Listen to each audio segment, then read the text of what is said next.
اس نے دیکھا کہ ایک کوا چونچ سے زمین کھود کر ایک دوسرے مرے ہوئے کوے کو دفن کر رہا ہے۔ تب اس نے بھی اپنے بھائی حابیل کو زمین کھود کر دفن کر دیا اور خود جا کر آگ کی پوجا کرنے لگا۔ حضرت آدم علیہ السلام و حوا علیہ السلام کو بہت رنج ہوا۔ اس طرح قابیل و حابیل دونوں بھائیوں کے جھگڑے سے ہم کو سبق لینا چاہیے کہ ہمارا حقیقی بھائی یا مسلمان بھائی اگر ہم پر زیادتی کرے تو بہتر یہ ہے کہ ہم صبر کریں اور اپنے بھائی پر ہاتھ نہ اٹھائیں۔ قابیل نے اپنے بھائی کو قتل کیا، قیامت تک لوگ اس پر لعنت کرتے رہیں گے اور آخرت میں اللہ کے عذاب کا مستحق ہوگا، اور حابیل کو قیامت تک لوگ اچھا کہتے رہیں گے اور جنت کا وارث ہوگا۔ حضرت نوح علیہ السلام کا تذکرہ قرآن مجید میں 42 جگہ آیا ہے۔ حضرت آدم علیہ السلام کی اولاد دنیا میں خوب بڑھی اور آہستہ آہستہ یہ لوگ خدا کو بھولتے گئے اور شیطان کے بہکاوے میں آنے لگے۔ یہ لوگ بتوں اور آگ اور سورج وغیرہ کو پوجنے لگے اور ایک خدا کی بجائے مٹی اور پتھر کے بہت سے خدا بنا لیے۔ اپنے ہاتھ سے اپنا خدا بناتے اور پھر ان سے مانگتے، حالانکہ یہ مٹی اور پتھر کے خدا اپنے لیے کچھ نہ کر سکتے تھے، ان کے لیے کیا کرتے؟ اللہ تعالیٰ اپنے بندوں سے بڑی محبت رکھتا ہے، اس لیے یہ اللہ تعالیٰ کو کبھی بھی پسند نہیں آتا کہ اس کے بندے اس کے علاوہ کسی اور کی عبادت کرنے لگیں۔ اس طرح اللہ تعالیٰ نے حضرت نوح علیہ السلام کو اپنا نبی بنا کر بھیجا۔ اس زمانہ میں لوگوں کی عمریں بہت بڑی ہوتی تھیں۔ حضرت نوح علیہ السلام 950 سال تک اپنی قوم میں نصیحت کرتے رہے کہ اے لوگو، صرف ایک اللہ کی عبادت کرو اور میرا کہا مانو، وہ تمہارے گناہ بخش دے گا۔ لیکن لوگوں نے حضرت نوح علیہ السلام کی باتوں کو نہ مانا اور اپنے کانوں میں انگلیاں دے لیں اور کپڑے اوڑھ لیے تاکہ حضرت نوح علیہ السلام کی آواز کانوں تک نہ پہنچ سکے۔ حضرت نوح علیہ السلام نے ہمت نہ ہاری اور وہ برابر سمجھاتے رہے اور کہتے رہے کہ اے لوگو، اللہ سے معافی مانگو، وہ بڑا معاف کرنے والا ہے، وہ تم پر آسمان سے بارش برسائے گا تاکہ تم خوب اناج پیدا کر سکو اور اس کے ذریعے سے بڑے بڑے باغ پیدا کر دے گا، ان میں نہریں پیدا کر دے گا، تمہیں مال و دولت دے گا اور بیٹے دے گا۔ تمہیں کیا ہو گیا ہے کہ تم خدا کو نہیں مانتے، حالانکہ اس نے آسمان بنائے، چاند اور سورج بنائے، اس نے تم کو مٹی سے پیدا کیا اور پھر اسی مٹی میں ایک دن تم مل جاؤ گے اور پھر قیامت کے دن اسی مٹی سے تم کو دوبارہ زندہ کرے گا۔ لیکن لوگوں نے اپنے بتوں کو نہیں چھوڑا اور حضرت نوح علیہ السلام سے کہنے لگے کہ ہم اپنے بتوں کو ہرگز نہ چھوڑیں گے اور ہم تو تم کو اپنے جیسا ہی آدمی مانتے ہیں، اور تمہارا کہنا بھی صرف چند غریب لوگوں نے مانا اور ہم تو تم کو جھوٹا سمجھتے ہیں۔ اللہ تعالیٰ نے حضرت نوح علیہ السلام کو وحی کے ذریعے سے حکم بھیجا کہ تمہاری قوم میں جو لوگ ایمان لا چکے ہیں ان کے علاوہ اور کوئی ایمان نہیں لائے گا، تم غم نہ کرو، ارے ایک کشتی بناؤ۔ حضرت نوح علیہ السلام نے اللہ تعالیٰ کے حکم کے مطابق کشتی بنانی شروع کی، تو جب ان کی قوم کے سردار ان کے پاس سے گزرتے، ان کو کشتی بناتے ہوئے دیکھتے تو ان کا مذاق اڑاتے۔ آخر اللہ تعالیٰ کا عذاب اس کے وعدے کے مطابق آیا، زمین سے پانی نکلنا شروع ہوا اور آسمان سے بارش آنی شروع ہوئی۔ اللہ تعالیٰ نے حضرت نوح علیہ السلام کو حکم دیا کہ سب جانوروں کا ایک ایک جوڑا کشتی میں سوار کر لو اور جو لوگ مسلمان ہو گئے ہیں ان کو سوار کر لو۔ حضرت نوح علیہ السلام نے اس کشتی میں سوار ہونے والوں سے کہا کہ اللہ تعالیٰ کا نام لے کر اس کشتی میں سوار ہو جاؤ کہ اس کا چلنا اور ٹھہرنا اسی کے ہاتھ میں ہے، اللہ تعالیٰ بڑا بخشنے والا مہربان ہے۔ کشتی ان سب کو لے کر لہروں میں چلنے لگی تو اس وقت حضرت نوح علیہ السلام نے اپنے بیٹے سے کہا کہ اے بیٹا، ہمارے ساتھ سوار ہو جاؤ اور کافروں کے ساتھ مت ہو۔ اس نے کہا میں کسی پہاڑ پر چڑھ جاؤں گا اور وہ پانی سے بچا لے گا۔ حضرت نوح علیہ السلام نے کہا کہ آج خدا کے عذاب سے سوائے خدا کے کوئی نہیں بچانے والا۔ اتنے میں دونوں کے درمیان ایک پانی کی لہر اٹھی اور وہ ڈوب گیا۔ پھر اللہ تعالیٰ نے زمین کو حکم دیا کہ اپنا پانی نگل جا اور آسمان کو بھی حکم دیا کہ پانی برسانا بند کر دے، یہاں تک کہ پانی خشک ہو گیا اور تمام کافر دنیا میں ختم کر دیے گئے۔ حضرت نوح علیہ السلام کی کشتی جودی پہاڑ پر ٹھہری۔ حضرت نوح علیہ السلام نے پروردگار سے عرض کیا، اے میرے رب، میرا بیٹا بھی میرے گھر والوں میں سے ہے اور آپ کا وعدہ سچا ہے۔ یعنی حضرت نوح علیہ السلام کا مطلب تھا کہ اے اللہ تعالیٰ، آپ نے وعدہ فرمایا تھا کہ تیرے گھر والوں کو اس طوفان سے بچا لوں گا، پھر میرا بیٹا کیوں ڈوبا؟ تو اللہ تعالیٰ نے فرمایا کہ اے نوح، تیرا بیٹا تیرے گھر والوں میں سے نہیں تھا کیونکہ اس کے عمل اچھے نہیں تھے۔ میں تجھ کو نصیحت کرتا ہوں کہ ایسی بات نہ کر جو تیرے علم میں نہ ہو۔ حضرت نوح علیہ السلام نے اللہ تعالیٰ سے توبہ کی اور اپنے کہنے کی معافی چاہی۔ اللہ تعالیٰ نے ان کو معاف کر دیا اور حکم دیا کہ اے نوح، ہماری طرف سے سلامتی اور برکتوں کے ساتھ اتر۔ اس کے بعد حضرت نوح علیہ السلام کی امت سے دنیا بسی اور آہستہ آہستہ ان کے بال بچے آباد ہوتے گئے۔ یہ سب لوگ اللہ تعالیٰ کی عبادت کرتے رہے، زمانہ گزرتا گیا تو آہستہ آہستہ شیطان نے پھر بہکانا شروع کیا اور یہ لوگ اللہ تعالیٰ کو بھولنے لگے۔ حضرت نوح علیہ السلام جو اللہ تعالیٰ کے اتنے بڑے پیغمبر تھے، اپنے بیٹے کو اس کے برے کاموں کی وجہ سے اللہ تعالیٰ کے عذاب سے نہ بچا سکے۔ اس طرح اگر ہمارے ماں باپ اللہ کے کتنے ہی ولی کیوں نہ ہوں، اگر ہمارے عمل اچھے نہ ہوں تو وہ ہم کو اللہ تعالیٰ کے عذاب سے نہ بچا سکیں گے۔ ہم کو اپنے بزرگوں کے نیک عمل کا سہارا نہیں لینا چاہیے، بلکہ اللہ اور اس کے رسول صلی اللہ علیہ وآلہ وسلم کے بتائے ہوئے کاموں پر عمل کر کے نیک بننا چاہیے۔ حضرت ہود علیہ السلام کا ذکر قرآن پاک میں کئی بار آیا ہے۔ سورہ اعراف، سورہ ہود، سورہ حشر وغیرہ میں اس کی تفصیل موجود ہے۔ حضرت نوح علیہ السلام کی اولاد مدتوں تک دنیا میں بسی اور آہستہ آہستہ شیطان نے جب پھر ان کو بہکا کر بتوں کی پوجا پر لگا دیا تو اللہ تعالیٰ بھی اپنے بندوں پر بڑا رحم کرنے والا ہے۔ اس نے پھر حضرت ہود علیہ السلام کو اپنا پیغمبر بنا کر ان لوگوں کے پاس بھیجا اور انہوں نے اپنی قوم عاد کو کہا کہ تم خدا ہی کی عبادت کرو، اس کے سوا تمہارا کوئی معبود نہیں۔ میں تم سے اس نصیحت کے بدلے کوئی مزدوری یا اجرت نہیں مانگتا، مجھے اس کا بدلہ تو وہ دے گا جس نے مجھے پیدا کیا ہے، اور میری قوم تم اپنے رب سے بخشش مانگو، اس سے توبہ کرو، وہ تمہارے لیے میਂہ برسائے گا جس سے تمہارے کھیت اور باغات اچھے ہوں گے اور تمہاری طاقت بہت بڑھا دے گا۔ وہ بولے کہ اے ہود، ہم تمہارے کہنے سے اپنے بتوں کو نہیں چھوڑ سکتے، تم کوئی نشانی دکھاؤ۔ ہم تو یہ سمجھتے ہیں کہ ہمارے بتوں میں سے کسی نے تم پر عصیب کر دیا ہے اور تم دیوانے ہو گئے ہو۔ حضرت ہود علیہ السلام نے کہا کہ تم سب مل کر میرے لیے جو تدبیر کرنی چاہو کر لو اور مجھے مہلت بھی نہ دو۔ میں خدا پر بھروسہ رکھتا ہوں اور میرا پروردگار تمہارا پروردگار ہے، جو میرا اور تمہارا پروردگار ہے۔ میرے ہاتھ اللہ تعالیٰ نے تمہیں جو پیغام بھیجا تھا وہ میں نے تمہیں پہنچا دیا۔ اگر تم میرا کہنا نہ مانو گے تو اللہ پاک تمہاری جگہ اور لوگوں کو بسا دے گا اور تم خدا تعالیٰ کا کچھ نقصان نہیں کر سکتے۔ اس پر ان کی قوم نے کہا کہ روز تم ہمیں خدا کے عذاب سے ڈراتے ہو، جا اپنے خدا سے کہہ کہ ہم پر عذاب نازل کر دے اور اس میں ہرگز دیر نہ کرے۔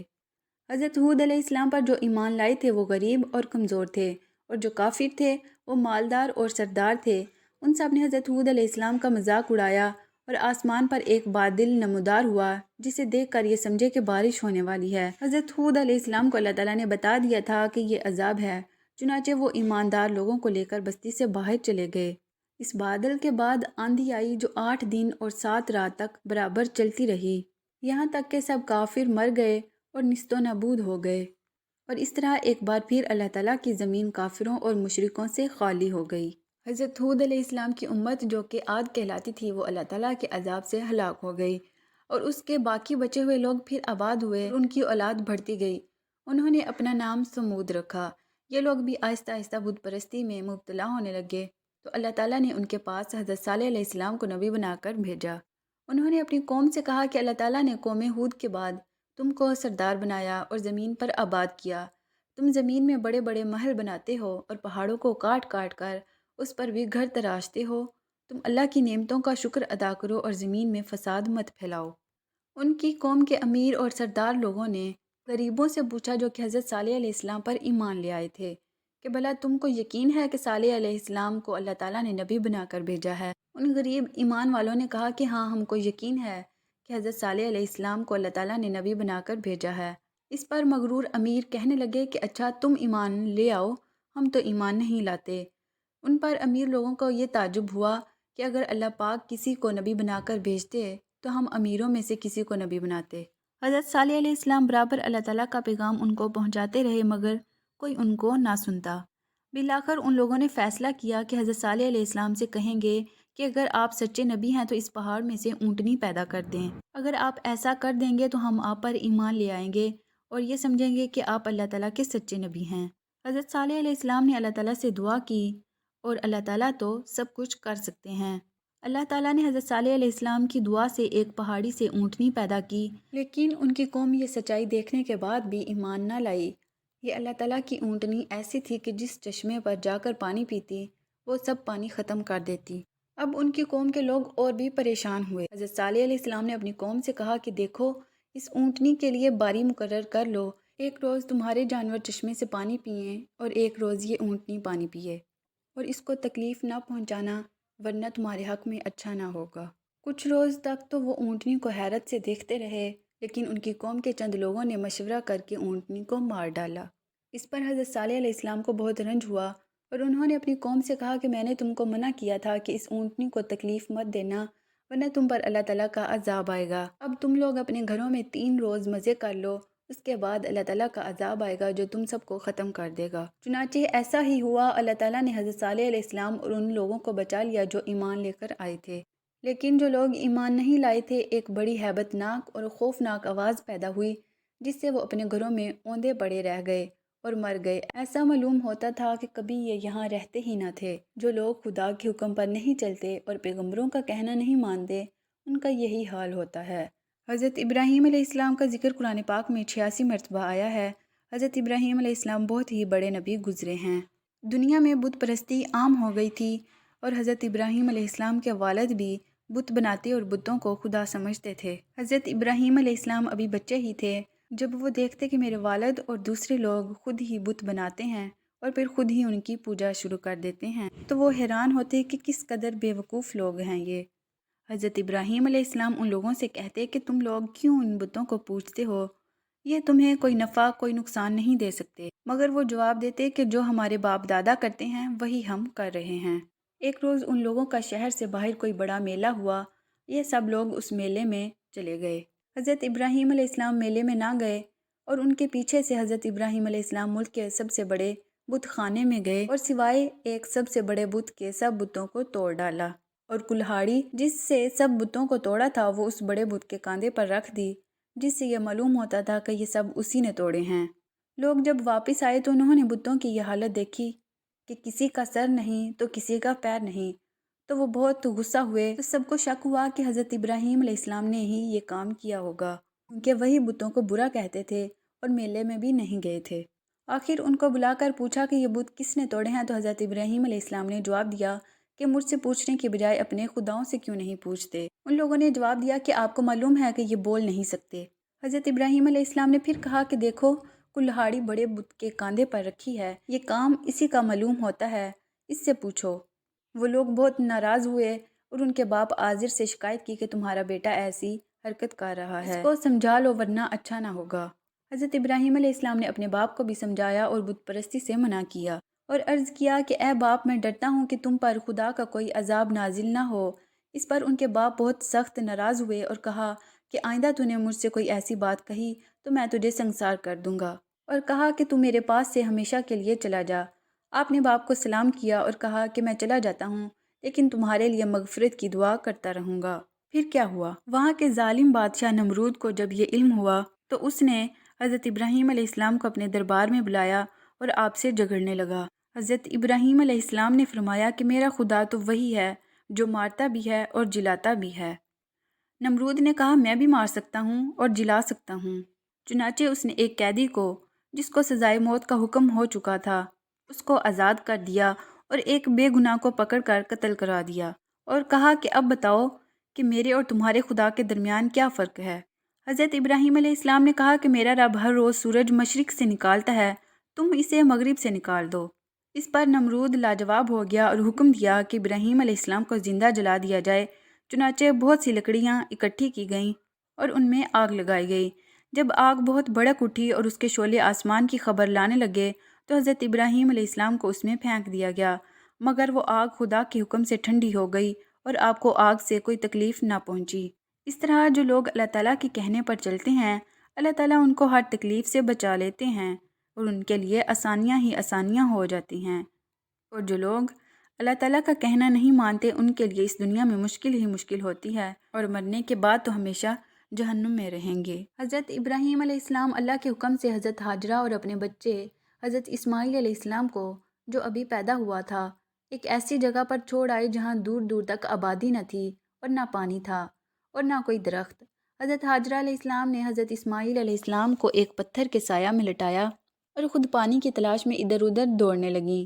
خدا کی قدرت سے جہاں حضرت اسماعیل علیہ السلام ایڑیاں رگڑ رہے تھے وہاں پانی کا چشمہ پھوٹ نکلا جو آج تک زمزم کے نام سے مشہور ہے، اور حضرت ہاجرہ جہاں دوڑی تھیں اسے صفا و مروہ کہتے ہیں، جہاں جا کر حاجی اسی طرح دوڑتے ہیں۔ حضرت اسماعیل علیہ السلام کچھ بڑے ہوئے تو حضرت ابراہیم علیہ السلام کو اللہ تعالیٰ کی طرف سے یہ حکم ہوا کہ اپنے بیٹے اسماعیل کو میری راہ میں قربان کر دو۔ چنانچہ آپ نے حضرت اسماعیل علیہ السلام کو یہ بات بتائی کہ حضرت اسماعیل علیہ السلام نے کہا کہ ابا جان، اللہ تعالیٰ آپ کو جو حکم دے رہے ہیں اس کو ضرور پورا کیجیے، آپ انشاءاللہ مجھے ثابت قدم پائیں گے۔ چنانچہ حضرت ابراہیم علیہ السلام نے اپنے بیٹے اسماعیل علیہ السلام کو ذبح کرنے کے لیے لے کر چلے اور جنگل میں لے جا کر ان کو الٹا لٹایا، اپنی آنکھوں پر پٹی باندھ لی کہ کہیں بیٹے کی محبت اللہ کے حکم پورا کرنے سے نہ روکے، اور گلے پر چھری چلا دی۔ اسی وقت آواز آئی کہ اے ابراہیم، تو نے ہمارے حکم کو سچا کر دکھایا۔ اور جب حضرت ابراہیم علیہ السلام نے آنکھوں سے پٹی کھولی تو حضرت اسماعیل علیہ السلام کے بجائے ایک دمبا ذبح کیا ہوا پڑا تھا۔ اسی واقعہ کی یاد میں مسلمان ہر سال قربانیاں کرتے ہیں۔ حضرت ابراہیم علیہ السلام اور حضرت اسماعیل علیہ السلام کی زندگی سے ہم کو بہت سبق ملتے ہیں۔ حضرت ابراہیم علیہ السلام نے ہم کو سکھایا کہ اللہ کی رضا کے لیے ماں باپ کو چھوڑا جا سکتا ہے، اپنے ملک اور برادری کو خیر آباد کہا جا سکتا ہے، اپنے بچے اور بیوی کو جنگل میں بے سر و سامان چھوڑ کر ان سے بھی پیٹھ پھیری جا سکتی ہے۔ اللہ تعالیٰ اگر کسی مسلمان کا امتحان لیتے ہیں اور اس میں وہ کامیاب ہو جاتا ہے تو پھر اللہ تعالیٰ اس کو پھر اور زیادہ نعمتیں دیتے ہیں۔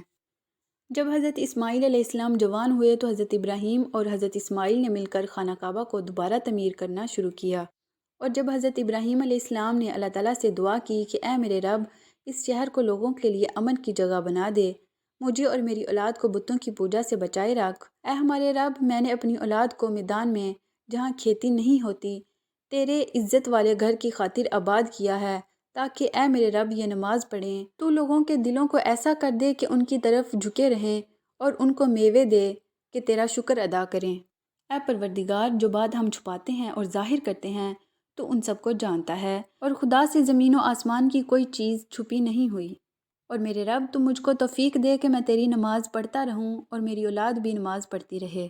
اے میرے رب، میری دعا قبول فرما۔ اے میرے رب، حساب و کتاب یعنی قیامت کے دن مجھ کو اور میرے ماں باپ کو اور مومنوں کو بخش دے۔ یہ وہی خانہ کعبہ ہے جہاں ساری دنیا سے لاکھوں لوگ ہر سال حج کرنے آتے ہیں، اور جس کی طرف منہ کر کے ہم سب مسلمان پانچوں وقت کی نماز ادا کرتے ہیں۔ حضرت ابراہیم علیہ السلام کے زمانے ہی میں ایک دوسری بستی میں اللہ پاک نے حضرت لوط علیہ السلام کو اپنا پیغمبر بنا کر بھیجا۔ حضرت لوط علیہ السلام کی قوم کے لوگ بڑی بے شرمی کے کام کیا کرتے تھے، چوری اور ڈاکہ زنی وغیرہ۔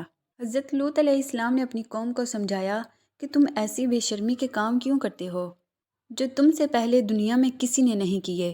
تم عورتوں کو چھوڑ کر لڑکوں سے بے شرمی کی بات کرتے ہو۔ ان کی قوم والے کہنے لگے کہ لوط اور اس کے گھر والوں کو اپنے گاؤں سے نکال دو۔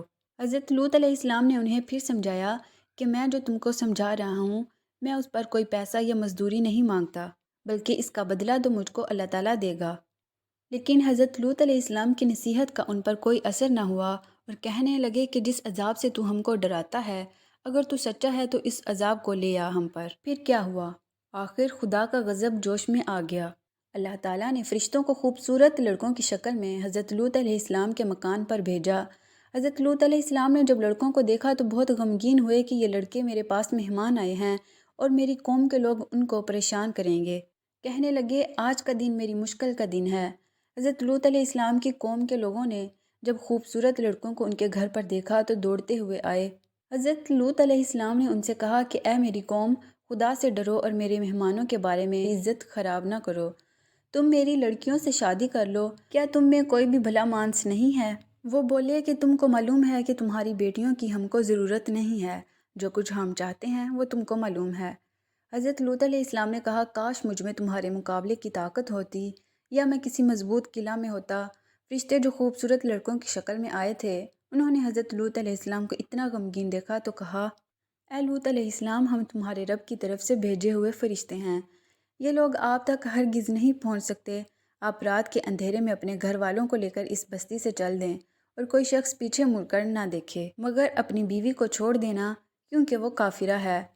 اس بستی پر صبح کے قریب اللہ کا عذاب ہوگا۔ حضرت لوط علیہ السلام خدا کے حکم کے مطابق اپنی بیوی کو چھوڑ کر بقیہ اپنے گھر والوں کو لے کر رات کو اس بستی سے چل نکلے۔ صبح کے قریب اللہ تعالیٰ کا عذاب آیا اور اس بستی پر پتھر اور کنکروں کی بارش شروع ہوئی۔ پھر اس بستی کو اٹھا کر الٹا پٹخ دیا اور اسے نیچے سے اوپر کر دیا، اور سب لوگ فنا ہو گئے۔ یہ تو تھی ان کی دنیا میں خرابی اور دوزخ کا عذاب۔ اللہ تعالیٰ کے ہاں جا کر ملے گا وہ علیحدہ ہے۔ خدا تعالیٰ ہم سب کو ایسی بے شرمی کی باتوں سے محفوظ رکھے جس کی وجہ سے اس قدر سخت عذاب آیا۔ آپ حضرت ابراہیم کا قصہ تو سن چکے ہیں، لیکن حضرت یوسف علیہ السلام حضرت یعقوب علیہ السلام کے چھوٹے بیٹے تھے، اور یعقوب علیہ السلام حضرت ابراہیم علیہ السلام کے پوتے تھے۔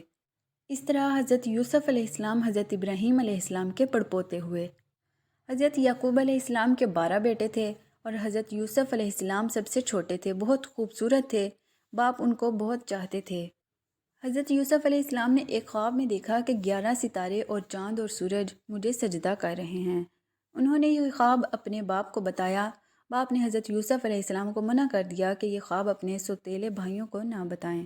حضرت یوسف علیہ السلام کے سوتیلے بھائیوں نے مل کر مشورہ کیا کہ ہمارے ابا جان یوسف علیہ السلام کو بہت چاہتے ہیں اور ہم کو اتنا نہیں چاہتے، اس لیے یوسف علیہ السلام کو جان سے مار دیا جائے۔ لیکن ان میں سے ایک نے کہا کہ جان سے مت مارو، بلکہ یوسف کو ایسے کنویں میں پھینک دو جس میں پانی نہ ہو۔ یہ سب بھائی اپنے باپ کے پاس آئے اور کہا کہ آپ یوسف علیہ السلام کو ہمارے ساتھ کھیلنے کے لیے بھیج دیں۔ ان کے باپ حضرت یعقوب علیہ السلام نے کہا کہ مجھے ڈر ہے کہ کہیں تم کھیل میں لگ جاؤ اور کوئی بھیڑیا جنگل میں اس کو کھا جائے۔ لیکن بھائیوں نے کہا کہ ہم ایک طاقتور جماعت ہیں، ایسا کیسے ہو سکتا ہے؟ آخر باپ نے حضرت یوسف علیہ السلام کو بھائیوں کے ساتھ بھیج دیا۔ بھائیوں نے ان کو ساتھ لے جا کر ایک اندھیرے کنویں میں پھینک دیا اور رات کو روتے ہوئے گھر واپس آئے اور کہا کہ ابا جان، ہم آپس میں دوڑ لگا رہے تھے اور یوسف ہمارے سامان کے پاس بیٹھا تھا، اتنے میں ایک بھیڑیا آیا اور اس کو کھا گیا۔ ثبوت کے لیے ایک کرتا خون لگا باپ کو دکھایا۔ بوڑھا باپ کیا کرتا، صبر کیا، خاموش ہو گئے، لیکن بیٹے کی جدائی میں روتے رہے۔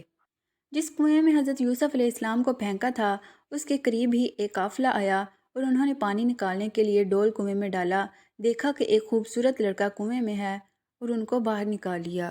جب قافلہ مصر پہنچا تو وہاں پر مصر کے بادشاہ نے ان قافلے والوں کو تھوڑی قیمت دے کر حضرت یوسف علیہ السلام کو خرید لیا اور اپنی بیوی زلیخا سے کہا کہ اس کو پالو، ہو سکتا ہے کہ ہم اس کو اپنا بیٹا بنا لیں۔ حضرت یوسف علیہ السلام جوان ہو گئے۔ ان کی خوبصورتی و وجاہت، عقل مندی دیکھ کر زلیخا عزیز مصر کی بیوی ان پر فریفتہ ہو گئی اور ان کو ان کے نفس کی جانب سے پھسلانے لگی۔ ایک روز اس نے کمرے کے سارے دروازے بند کر دیے۔ حضرت یوسف علیہ السلام نے حالت دیکھی تو خدا سے پناہ مانگی اور دروازے کی طرف بھاگے۔ زلیخا نے پیچھے سے آپ کی قمیض پکڑ لی جس سے قمیض پھٹ گئی۔ اس وقت تک عزیز مصر یعنی زلیخا کا شوہر بھی دروازے پر آ گیا۔ زلیخا نے الٹا الزام حضرت یوسف علیہ السلام پر لگایا، اپنے خاوند سے کہا کہ یہ شخص تیری بیوی کے بے آبروئی کرنا چاہتا تھا، جس کی سزا اس کو ملنی چاہیے۔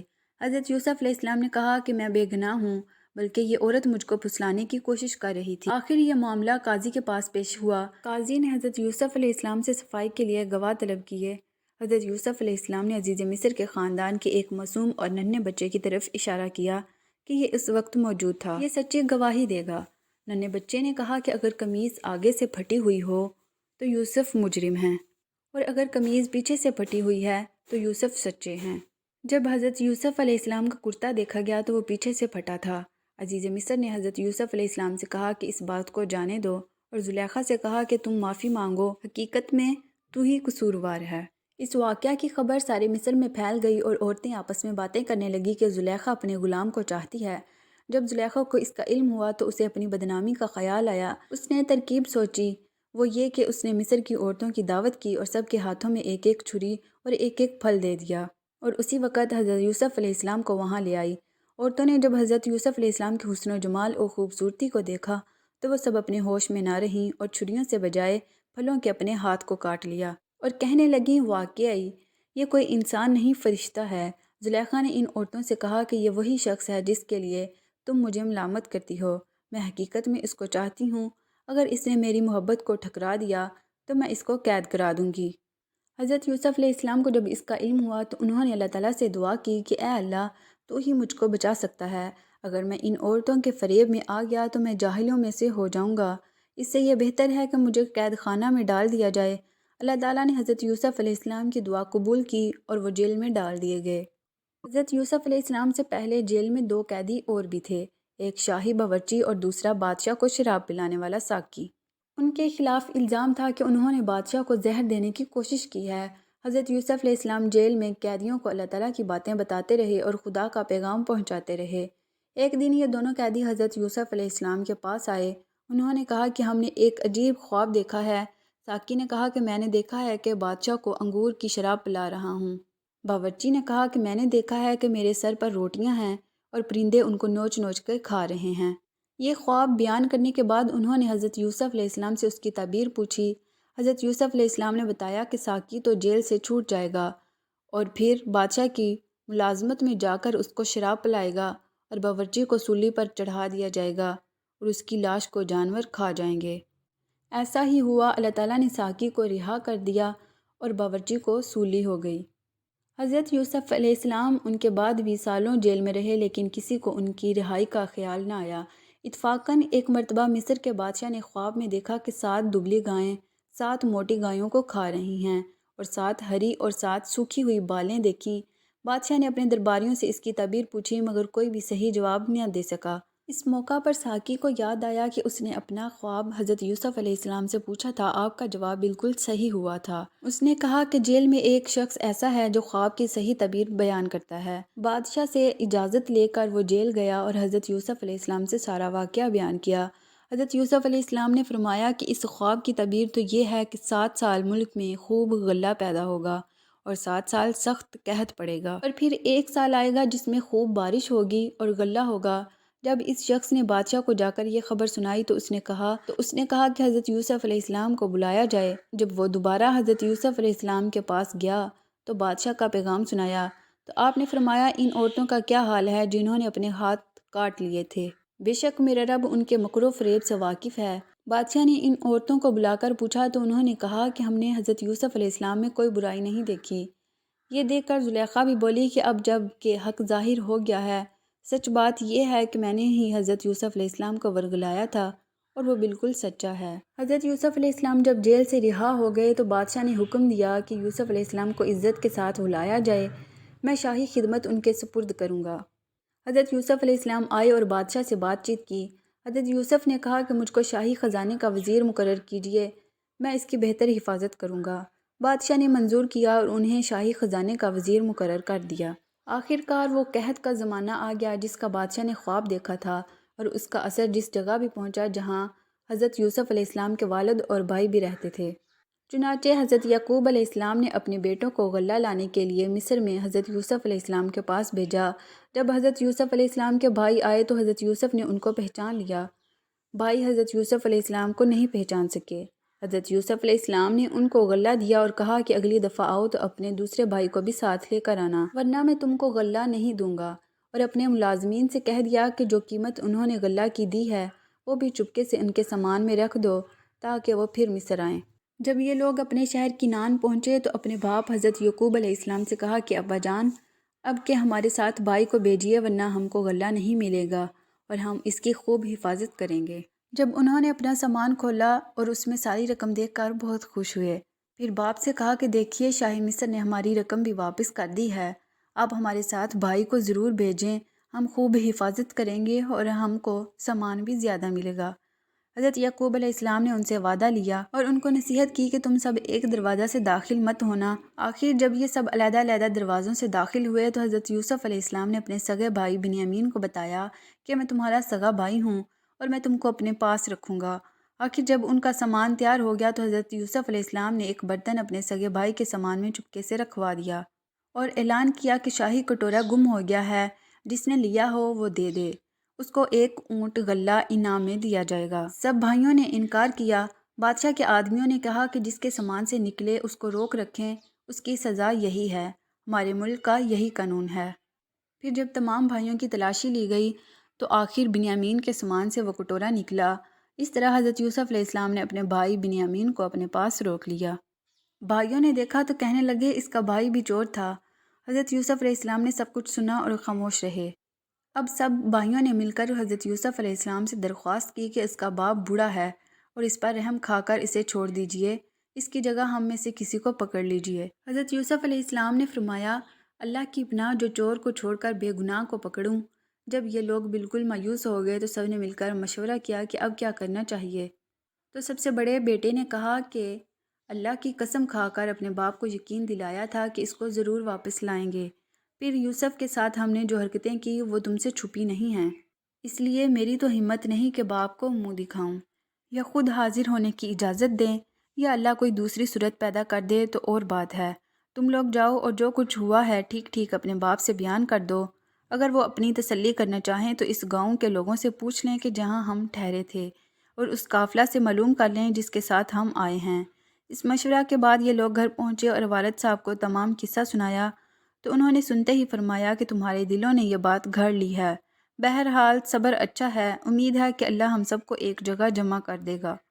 وہی خوب جانتا ہے کہ یہ کیا ہو رہا ہے، اور ان سے دوسری طرف رخ کر لیا۔ حضرت یوسف علیہ السلام کے غم سے ان کی آنکھیں سفید ہو گئی تھیں۔ یوسف کے بھائیوں نے کہا، ابا جان آپ تو یوسف کو یاد کرتے ہوئے گھل جائیں گے اور جان دے دیں گے۔ انہوں نے فرمایا، میں اپنی شکایت تو اللہ سے کرتا ہوں، اور میں ایسی باتیں جانتا ہوں جن کی تمہیں خبر نہیں۔ جاؤ یوسف اور اس کے بھائی کو تلاش کرو، وہ مصر ہی میں کہیں نہ کہیں مل جائیں گے۔ اللہ کی رحمت سے نا امید ہونے کی کوئی وجہ نہیں۔ اب ایک بار پھر سب بھائی مل کر مصر پہنچے تو حضرت یوسف علیہ السلام سے گھر والوں کی بری حالت بیان کی اور کہا کہ ہم اپنے ساتھ بہت تھوڑا سا سامان لائے ہیں، مگر چاہتے ہیں کہ آپ پورا پورا غلہ دیں۔ حضرت یوسف علیہ السلام نے اپنے گھر کا یہ حال سنا تو بے تاب ہو گئے، ان سے رہا نہ گیا۔ انہوں نے اپنے بھائیوں سے کہا کہ تم جانتے ہو کہ تم نے یوسف اور اس کے بھائیوں کے ساتھ کیا کیا ہے؟ بھائیوں نے نہایت تعجب اور حیرانی کے ساتھ پوچھا کہ کہیں آپ ہی تو یوسف نہیں؟ آپ نے فرمایا، ہاں میں ہی یوسف ہوں اور یہ میرا بھائی ہے۔ اللہ نے ہم پر بڑا احسان کیا، بے شک جو شخص نیک زندگی بسر کرتا ہے اور صبر سے کام لیتا ہے اس کا بدلہ دیتا ہے۔ جب تم بھائیوں کو یقین ہو گیا کہ جس کے دربار میں ہم اس وقت کھڑے ہیں ہمارے بھائی یوسف ہیں، تو سب نے مل کر اپنے گناہوں کا اقرار کیا۔ آپ نے فرمایا، تم کوئی فکر نہ کرو، تم پر کوئی الزام نہیں، اللہ تمام گناہوں کو معاف کرے، وہی سب سے زیادہ رحم کرنے والا ہے۔ حضرت یوسف علیہ السلام نے کہا کہ جاؤ میرا کرتا میرے باپ کے چہرے پر ڈال دو، ان کی بینائی لوٹ آئے گی، اور پھر سب کو یہاں لے آؤ۔ ادھر قافلہ مصر سے روانہ ہوا اور ادھر حضرت یعقوب علیہ السلام نے اپنے گھر والوں کو یہ خوشخبری دی کہ مجھے یوسف علیہ السلام کی بو آ رہی ہے۔ انہوں نے سنا تو کہا کہ تمہارے سر پر ایک ہی خبط سوار ہے۔ آخر قافلہ آ گیا۔ حضرت یوسف علیہ السلام کا کرتا ان کے سامنے رکھ کر تمام حالات سنائے۔ انہوں نے گھر والوں سے کہا کہ دیکھو، میں نے تم سے نہیں کہا تھا؟ آخر سب بیٹوں نے مل کر آپ سے گناہوں کی معافی مانگی اور مصر کو چل دیے۔ حضرت یوسف علیہ السلام سے ملاقات ہوئی تو انہوں نے ماں باپ کو اپنے پاس ٹھہرایا اور کہا، خدا چاہے تو مصر میں امن اور آرام کے ساتھ رہیے۔ پھر ان کو اپنے ساتھ تخت پر بٹھایا، سب کے سب بھائی شاہی آداب بجا لائے۔ آپ نے فرمایا، یہ میرے خواب کی تعبیر ہے، اللہ نے اس کو سچ کر دکھایا۔ اس نے مجھ پر بڑا احسان کیا جو مجھے قید سے چھڑایا، اور شیطان نے جو فساد میرے اور میرے بھائیوں کے درمیان ڈال دیا تھا، آپ سب کو دیہاتوں بیابان سے یہاں لے آیا۔ بے شک میرا رب خیر کی حکمت جانتا ہے۔ غرض ایک عرصہ تک حضرت یوسف علیہ السلام اللہ کے بتائے ہوئے قانون کے مطابق مصر میں حکومت کرتے رہے، لوگوں کو اللہ کی طرف بلاتے رہے اور برائیوں سے روکتے رہے۔ ملک مصر کو اچھائیوں سے بھر دیا اور بالآخر اللہ کے پاس چلے گئے، یعنی آپ کی وفات ہو گئی اور آپ مصر میں دفن ہیں۔ دیکھیے حضرت یوسف علیہ السلام کو بھائیوں کی وجہ سے کیسی کیسی تکلیفیں اٹھانی پڑیں، اندھیرے کنویں میں رہے، غلام بنے، جیل خانہ میں رہے، لیکن جب یہ سب اللہ کی آزمائشیں پوری ہو گئیں اور اللہ پاک نے ان کو مصر کا بادشاہ بنا دیا تو بھائیوں سے کوئی بدلہ نہیں لیا، بلکہ اللہ تعالیٰ سے ان کے گناہوں کی معافی کے لیے دعا کی اور خود بھی معاف کر دیا۔ بھائیوں کے ساتھ یہی کرنا چاہیے دوستو، بھائیوں کے ساتھ یہی کرنا چاہیے۔ قرآن پاک میں ایک دوسری جگہ ہے جس کا مطلب یہ ہے کہ اگر تمہارے ساتھ کوئی زیادتی کرے اور تم اس کے بدلے اس کے ساتھ نیکی اور بھلائی کرو تو وہ دشمن تمہارا حقیقی دوست بن جائے گا۔ حضرت شعیب علیہ السلام کا ذکر بھی قرآن پاک میں بار بار آیا ہے تاکہ لوگ آپ کی سچی باتوں سے سبق سیکھتے رہیں۔ پرانے زمانے میں مدین نامی ایک بڑا پر رونق شہر تھا۔ وہاں کے لوگ خوب مالدار تھے، تجارت اور سوداگری ان کا پیشہ تھا، مگر وہ لوگ بتوں کی پوجا کرتے تھے، سودا بیچتے وقت کم تولا کرتے تھے اور اسی طرح کم ناپا کرتے تھے۔ اللہ تعالیٰ نے حضرت شعیب علیہ السلام کو ان کے پاس نبی بنا کر بھیجا۔ حضرت شعیب علیہ السلام نے بڑی نرمی، عاجزی اور پیار سے ان لوگوں سے کہنا شروع کیا کہ اے لوگو، تم صرف ایک اللہ کی عبادت کیا کرو، ناپ تول پوری دیا کرو، لوگوں کو ان کی چیزیں کم تول کر نہ دیا کرو، زمین میں فساد نہ پھیلایا کرو، اور تم سڑکوں پر اس غرض سے مت بیٹھو کہ اللہ تعالیٰ پر ایمان لانے والوں کو دھمکیاں دو اور اللہ کی راہ سے روکو، اور اس میں کجی کی تلاش میں لگے رہو۔ تم کتنے تھوڑے تھے، اللہ نے تم پر مہربانی کی، تم کو اولاد دی اور تم بہت ہو گئے۔ دیکھو، فساد کا نتیجہ ہمیشہ برا ہوتا ہے۔ اگر تم مجھے جھوٹا خیال کرتے ہو اور دوسرے لوگوں کو میرے سچے ہونے کا پورا پورا یقین ہے تو صبر کرو، یہاں تک کہ اللہ ہمارے اور تمہارے درمیان فیصلہ کر دے۔ قوم کے دولت مند رئیس لوگ اس بار بار کی نصیحت کو برداشت نہ کر سکے اور انہوں نے یہ کہا کہ یہ کس طرح ہو سکتا ہے کہ ہم ان کو چھوڑ دیں جنہیں ہمارے باپ دادا پوجا کرتے تھے۔ مال ہمارا اپنا ہے اور اس کو ہم جس طرح چاہتے ہیں خرچ نہ کریں، اور وہ بھی صرف آپ کے کہنے پر، اور آپ ایسے سچے نیک کہاں سے بن گئے کہ آپ کی نماز ایسی ہی باتوں کا حکم دیتی ہے؟ آپ جھوٹے ہیں، آپ پر کسی نے جادو کر دیا ہے۔ اگر سچے ہو تو آسمان سے ہم پر پتھر برساؤ۔ اور ان کی قوم کے لوگوں نے کہا کہ اے شعیب، اس بات کا یقین کر لو کہ ہم تمہیں بھی اس بستی سے نکال دیں گے اور ان لوگوں کو بھی جو تم پر ایمان لائے ہیں، ورنہ ہمارے دین میں واپس آ جاؤ۔ تم بہت کمزور آدمی ہو، اگر تمہاری برادری کے لوگ نہ ہوتے تو ہم تمہیں کب کے پتھروں سے مار مار کر ختم کر چکے ہوتے۔ حضرت شعیب علیہ السلام کی قوم کے لوگ اپنی دولت اور روپے پیسے کے غرور میں بار بار اپنے سچے نبی حضرت شعیب علیہ السلام سے اسی قسم کی باتیں کرتے رہے۔ حضرت شعیب علیہ السلام فرماتے ہیں کہ تم نے اللہ کو بالکل بھلا دیا ہے۔ کیا تم میری برادری سے زیادہ ڈرتے ہو اور اللہ کا خوف تمہارے دلوں سے اٹھ گیا ہے؟ میں نے اپنا فرض ادا کر دیا۔ اگر تم نہیں جانتے تو چند روز کے بعد تمہیں معلوم ہو جائے گا کہ جھوٹا کون ہے اور کس پر اللہ کا عذاب آتا ہے۔ آخر اللہ کا عذاب آ گیا۔ شعیب علیہ السلام اور ایمان والے تو بچ گئے، اور جو لوگ اللہ کی نافرمانی کرتے تھے وہ اپنے گھروں میں بیٹھے کے بیٹھے رہ گئے اور ایسے برباد ہوئے کہ گویا ان کے مکانوں میں کبھی بسے ہی نہ تھے۔ تو آئیے ہم سب مل کر عہد کریں کہ اللہ تعالیٰ کے سوا کسی کی عبادت نہ کریں گے، اور کبھی نہ کم تولیں گے نہ ناپیں گے، غرور نہ کریں گے اور کسی کا مال بے ایمانی سے نہ کھائیں گے۔ دوستو، حضرت موسیٰ علیہ السلام اللہ تعالیٰ کے بہت بڑے رسول گزرے ہیں۔ آپ پر تورات نازل ہوئی۔ ان کی قوم، جنہیں اس وقت یہودی کہا جاتا ہے، بنی اسرائیل کی ہدایت اور نجات کا کام آپ کی سپرد ہوا۔ قرآن پاک میں آپ کا بار بار ذکر آتا ہے، اس لیے اس قصے کو کھول کر بیان کرنا چاہیے۔ حضرت ابراہیم علیہ السلام کا قصہ تو آپ سن چکے ہیں۔ حضرت ابراہیم علیہ السلام کے دو بیٹے بہت مشہور ہوئے، حضرت اسماعیل علیہ السلام اور حضرت اسحاق علیہ السلام۔ حضرت اسماعیل علیہ السلام مکہ مکرمہ میں ٹھہرے، جہاں حضرت ابراہیم علیہ السلام ان کی والدہ کے ساتھ چھوڑ آئے تھے، جہاں ان کی اولاد خوب پھلی پھولی۔ انہی میں ہمارے رسول پاک صلی اللہ علیہ وآلہ وسلم پیدا ہوئے۔ ان کے بیٹے حضرت یعقوب علیہ السلام تھے، جن کا دوسرا نام اسرائیل یعنی اللہ کا بندہ تھا۔ ان کی اولاد بنی اسرائیل کہلائی۔ یہ لوگ حضرت یوسف علیہ السلام کی وجہ سے مصر میں آباد ہو گئے تھے، جہاں وہ مصریوں کے 400 سال تک غلام بنے رہے۔ مصر پر اسی زمانے میں قبطیوں کی حکومت تھی۔ ان کا بادشاہ فرعون کہلاتا تھا۔ یہ بنو اسرائیل پر طرح طرح کے ظلم کرتا تھا۔ اللہ تعالیٰ نے رحم فرمایا اور بنی اسرائیل کی ہدایت اور آزادی کے لیے حضرت موسیٰ علیہ السلام کو پیدا کیا۔ مصر کے بادشاہ فرعون کو نجومیہ نے بتایا کہ بنی اسرائیل میں بہت جلد ایک لڑکا پیدا ہونے والا ہے جو تیری حکومت کو تباہ کر کے اپنی قوم کو آزاد کرا لے گا۔ اس خبر سے وہ پریشان ہو گیا اور اس نے حکم دیا کہ اس قوم میں جو بھی لڑکا پیدا ہو اسے ذبح کر دیا جائے، مگر لڑکیاں زندہ رہنے دی جائیں۔ جس سال حضرت موسیٰ علیہ السلام پیدا ہوئے، ان کی والدہ کو اس بات کا ہر وقت کھٹکا لگا رہتا تھا کہ کوئی داعیہ بادشاہ کو اس بات کی خبر نہ کر دے، مگر اللہ تعالیٰ نے ان کو تسلی دی کہ تم فکر نہ کرو۔ جب بھید کھل جانے کا خطرہ زیادہ ہو گیا تو انہوں نے اللہ کے حکم سے انہیں ایک صندوق میں بند کر کے دریا میں ڈال دیا۔ دریا کے دوسری طرف فرعون کے گھر والے تھے۔ انہوں نے صندوق کو جو بہتے دیکھا تو اٹھا کر گھر لے آئے۔ انہیں خبر نہ تھی کہ آگے چل کر یہی لڑکا ان کے رنج کا سبب ہوگا۔ فرعون کی بیوی نے کہا، اسے قتل نہ کرو، یہ ہم سب کی آنکھوں کی ٹھنڈک ہے، ہمارے کام آئے گا اور اسے ہم اپنا بیٹا بنا لیں گے۔ اب اس کے دودھ پلانے کی فکر ہوئی تو وہ کسی عورت کا دودھ نہیں پیتے تھے۔ ان کی بہن جو اس صندوق کے پیچھے لگی ہوئی تھی یہ سب کچھ دیکھ رہی تھی۔ انہوں نے کہا کہ میں ایک عورت کا پتہ دیتی ہوں جو اس کو پال لے گی اور اچھی طرح دیکھ بھال کر لے گی۔ انہوں نے حضرت موسیٰ علیہ السلام کی ماں کا پتہ بتایا۔ اس طرح موسیٰ علیہ السلام کو اپنی قوم کے دشمن فرعون کے گھر میں پرورش کرتے رہے، یہاں تک کہ جوان ہو گئے۔ ایک روز کا قصہ ہے کہ وہ صبح سویرے شہر آئے، اس وقت سب کے سب آرام سے سو رہے تھے۔ انہوں نے اپنی قوم کے ایک آدمی کو دیکھا جسے قبطی مار رہا تھا۔ حضرت موسیٰ علیہ السلام سے اپنی قوم کی ذلت برداشت نہ ہو سکی اور اس کی مدد کے لیے مجبور ہو گئے۔ انہوں نے اس کے گھونسا مارا کہ اس کی جان نکل گئی۔ اس کا مرنا تھا کہ حکومت میں کھلبلی مچ گئی کہ بنی اسرائیل کے ایک شخص نے ہماری قوم کے آدمی کو مار ڈالا۔ چنانچہ حکم دیا گیا کہ قتل کرنے والے کو مار دیا جائے، مگر حضرت موسیٰ علیہ السلام کو وقت پر خبر مل گئی اور وہ مدین کی طرف چلے گئے جو حضرت شعیب علیہ السلام کا شہر تھا۔ مدین کے قریب پہنچے تو دیکھا کہ کنویں کے پاس بہت سے لوگ جمع ہیں جو اپنے اپنے جانوروں کو پانی پلا رہے ہیں، مگر دو لڑکیاں اپنے جانوروں کے لیے ایک طرف کھڑی ہیں۔ حضرت موسیٰ علیہ السلام نے ان سے پوچھا کہ تم کیوں کھڑی ہو؟ انہوں نے کہا کہ ہمارا باپ بوڑھا ہے، ہم اس کے انتظار میں کھڑے ہیں کہ یہ لوگ اپنے جانوروں کو پانی پلا لیں تو بچا ہوا پانی اپنے جانوروں کو دے دیں۔ یہ سنا تو حضرت موسیٰ علیہ السلام نے پانی کھینچا اور ان کے جانوروں کو پانی پلا دیا۔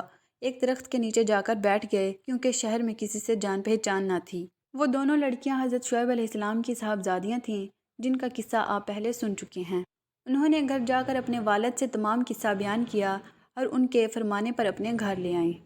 جب انہوں نے اپنی مصیبت کا قصہ سنایا تو حضرت شعیب علیہ السلام نے فرمایا، اب ڈرنے کی ضرورت نہیں، اللہ نے آپ کو ظالم قوم سے بچا لیا ہے۔ حضرت شعیب علیہ السلام نے ان سے کہا کہ تم 8 سال تک میرے پاس کام کرو اور 2 سال اور ٹھہر جاؤ، تمہیں اختیار ہے، مگر میں اس کا حق نہیں رکھوں گا۔ 8 سال گزر جانے پر تمہیں اپنے پاس رہنے پر مجبور نہ کروں گا۔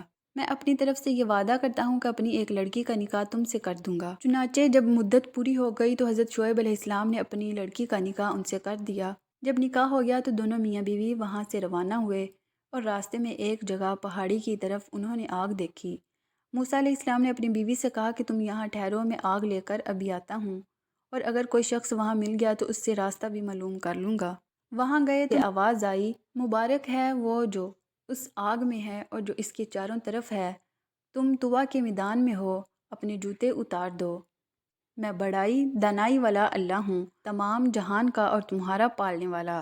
میں نے تمہیں پیغمبری کے لیے چن لیا ہے، جو کچھ کہتا ہوں اس کو سن کر میری عبادت کرو اور میری یاد کی خاطر نماز کی پابندی کرو، بے شک قیامت آنے والی ہے۔ حضرت موسیٰ علیہ السلام، تمہارے دائیں ہاتھ میں کیا ہے؟ انہوں نے کہا، یہ میری لاٹھی ہے، اس پر سہارا لیتا ہوں، اپنی بکریوں کے لیے اس سے پتے جھاڑتا ہوں اور اس کے سوا اس سے اور بھی کام لیتا ہوں۔ اللہ تعالیٰ نے حکم دیا کہ اس لاٹھی کو زمین پر ڈال دو۔ لاٹھی جو ڈالی تو وہ سانپ کی طرح دوڑتی ہوئی دکھائی دی، اس پر وہ ڈر گئے۔ اللہ تعالیٰ نے ارشاد فرمایا کہ اس کو پکڑ لو اور ڈرو نہیں، ہم ابھی اس کو پہلی حالت میں کر دیتے ہیں، اور اپنا داہنا ہاتھ اپنی بائیں بغل میں ڈالو، پھر نکالو، بلا کسی عیب کے نہایت روشن ہو کر نکلے گا۔ یہ دوسری نشانی ہوگی تاکہ ہم تم کو اپنی قدرت کی بڑی نشانیوں میں سے بعض نشانیاں دکھا سکیں۔ ان دونوں نشانیوں کے ساتھ ساتھ اللہ نے حضرت موسیٰ علیہ السلام کو فرعون کے پاس بھیجا اور فرمایا کہ اس ملک میں فرعون نے فساد پھیلا رکھا ہے۔ آپ نے فرمایا کہ مجھے ڈر ہے کہ وہ مجھے جھٹلائے گا، میں نے اس کے ایک آدمی کو مار دیا تھا، اب وہ مجھے مارنے کی کوشش کرے گا۔ میرا جی رکتا ہے، میری زبان کھول کے لوگ میری زبان کو سمجھ لیں، اور میرے بھائی ہارون علیہ السلام کو بھی میرے ساتھ کر دے کہ مجھے قوت ملے۔ حضرت موسیٰ علیہ السلام کی دعا قبول ہو گئی اور دونوں بھائیوں نے مصر میں جا کر فرعون سے کہا کہ اللہ تعالیٰ نے ہمیں تیرے پاس بھیجا ہے کہ تو بنی اسرائیل کو نہ ستا اور انہیں ہمارے ساتھ روانہ کر دے، ہمارے پاس تیرے رب کی نشانیاں ہیں۔ فرعون کے پاس اللہ کا پیغام پہنچا دیا، مگر اسے اپنی حکومت، فوج اور خزانوں پر گھمنڈ تھا، اس لیے وہ برابر ان سے بحث کرتا رہا، اور جب ہر بات کا اس کو ٹھیک ٹھیک جواب ملتا رہا تو اس نے موسیٰ علیہ السلام سے کہا کہ تم بچے تھے، تم ہمارے گھر میں آئے، ہم نے تمہیں سال ہر سال تک اچھی طرح پالا۔ حضرت موسیٰ علیہ السلام نے جواب دیا، تو احسان جتلا رہا ہے، وہ یہ نعمت ہے جس کا تو مجھ پر احسان رکھتا ہے کہ تو نے بنی اسرائیل کو سخت ذلت میں ڈال رکھا تھا، اور جب تم نے میرے قتل کا ارادہ کیا تو میں مدین چلا گیا، پھر اللہ نے مجھے دانائی دی اور اب رسول بنا کر تیری طرف بھیجا ہے۔ فرعون نے کہا کہ تم نے قبطی کو قتل کیا تھا۔ حضرت موسیٰ علیہ السلام نے جواب دیا کہ واقعی میں اس وقت غلطی کر بیٹھا تھا۔ فرعون اس بات کو سن کر لاجواب ہو گیا اور بات بدل کر پوچھنے لگا کہ تمہارا رب کون ہے؟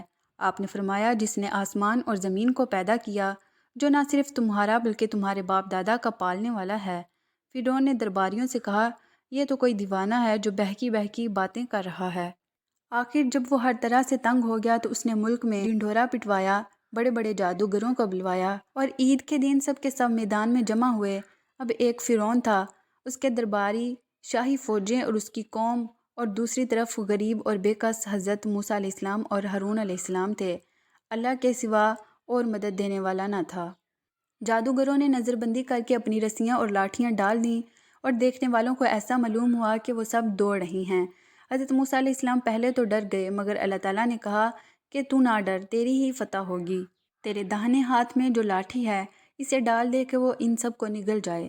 جو کچھ انہوں نے بتایا ہے یہ صرف جادو ہے، جہاں اللہ کا حکم آ جائے وہاں جادو کام نہیں کر سکتا۔ اب جب انہوں نے اپنی لاٹھی ڈالی تو وہ اژدہا بن کر سب کو نکل گئی۔ جادوگروں نے جب یہ دیکھا تو وہ سب کے سامنے سجدے میں گر پڑے اور کہا کہ ہم موسیٰ علیہ السلام اور ہارون علیہ السلام کے رب پر ایمان لے آئے۔ فرعون نے غصہ میں آ کر کہا، تم نے اس کو مان لیا ہے؟ ابھی میں نے حکم نہیں دیا تھا، وہی تمہارا بڑا ہے جس نے تم کو جادو سکھایا۔ تم سب مل کر یہ شرارت کی ہے کہ تم سب کے ہاتھ اور پاؤں کاٹ ڈالوں گا اور پھر سب کو سولی پر چڑھا دوں گا۔ مگر ان جادوگروں پر دھمکی کا کچھ اثر نہ ہوا۔ فرعون نے ان جادوگروں کو جو مسلمان ہو گئے تھے سولی پر چڑھا دیا اور ان کے ہاتھ پیر کٹوا دیے۔ اتنی تکلیفوں کے ہوتے ہوئے بھی وہ ایمان پر قائم رہے۔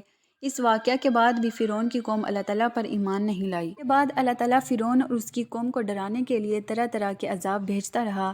کبھی لوگوں کی نصیحت کے لیے قحط ڈال دیا اور پیداوار کی کمی کر دی، مگر جب کبھی ان پر کوئی آفت آتی تو یہی کہتے کہ موسیٰ علیہ السلام اور ان کے ساتھیوں کی نحوست ہے۔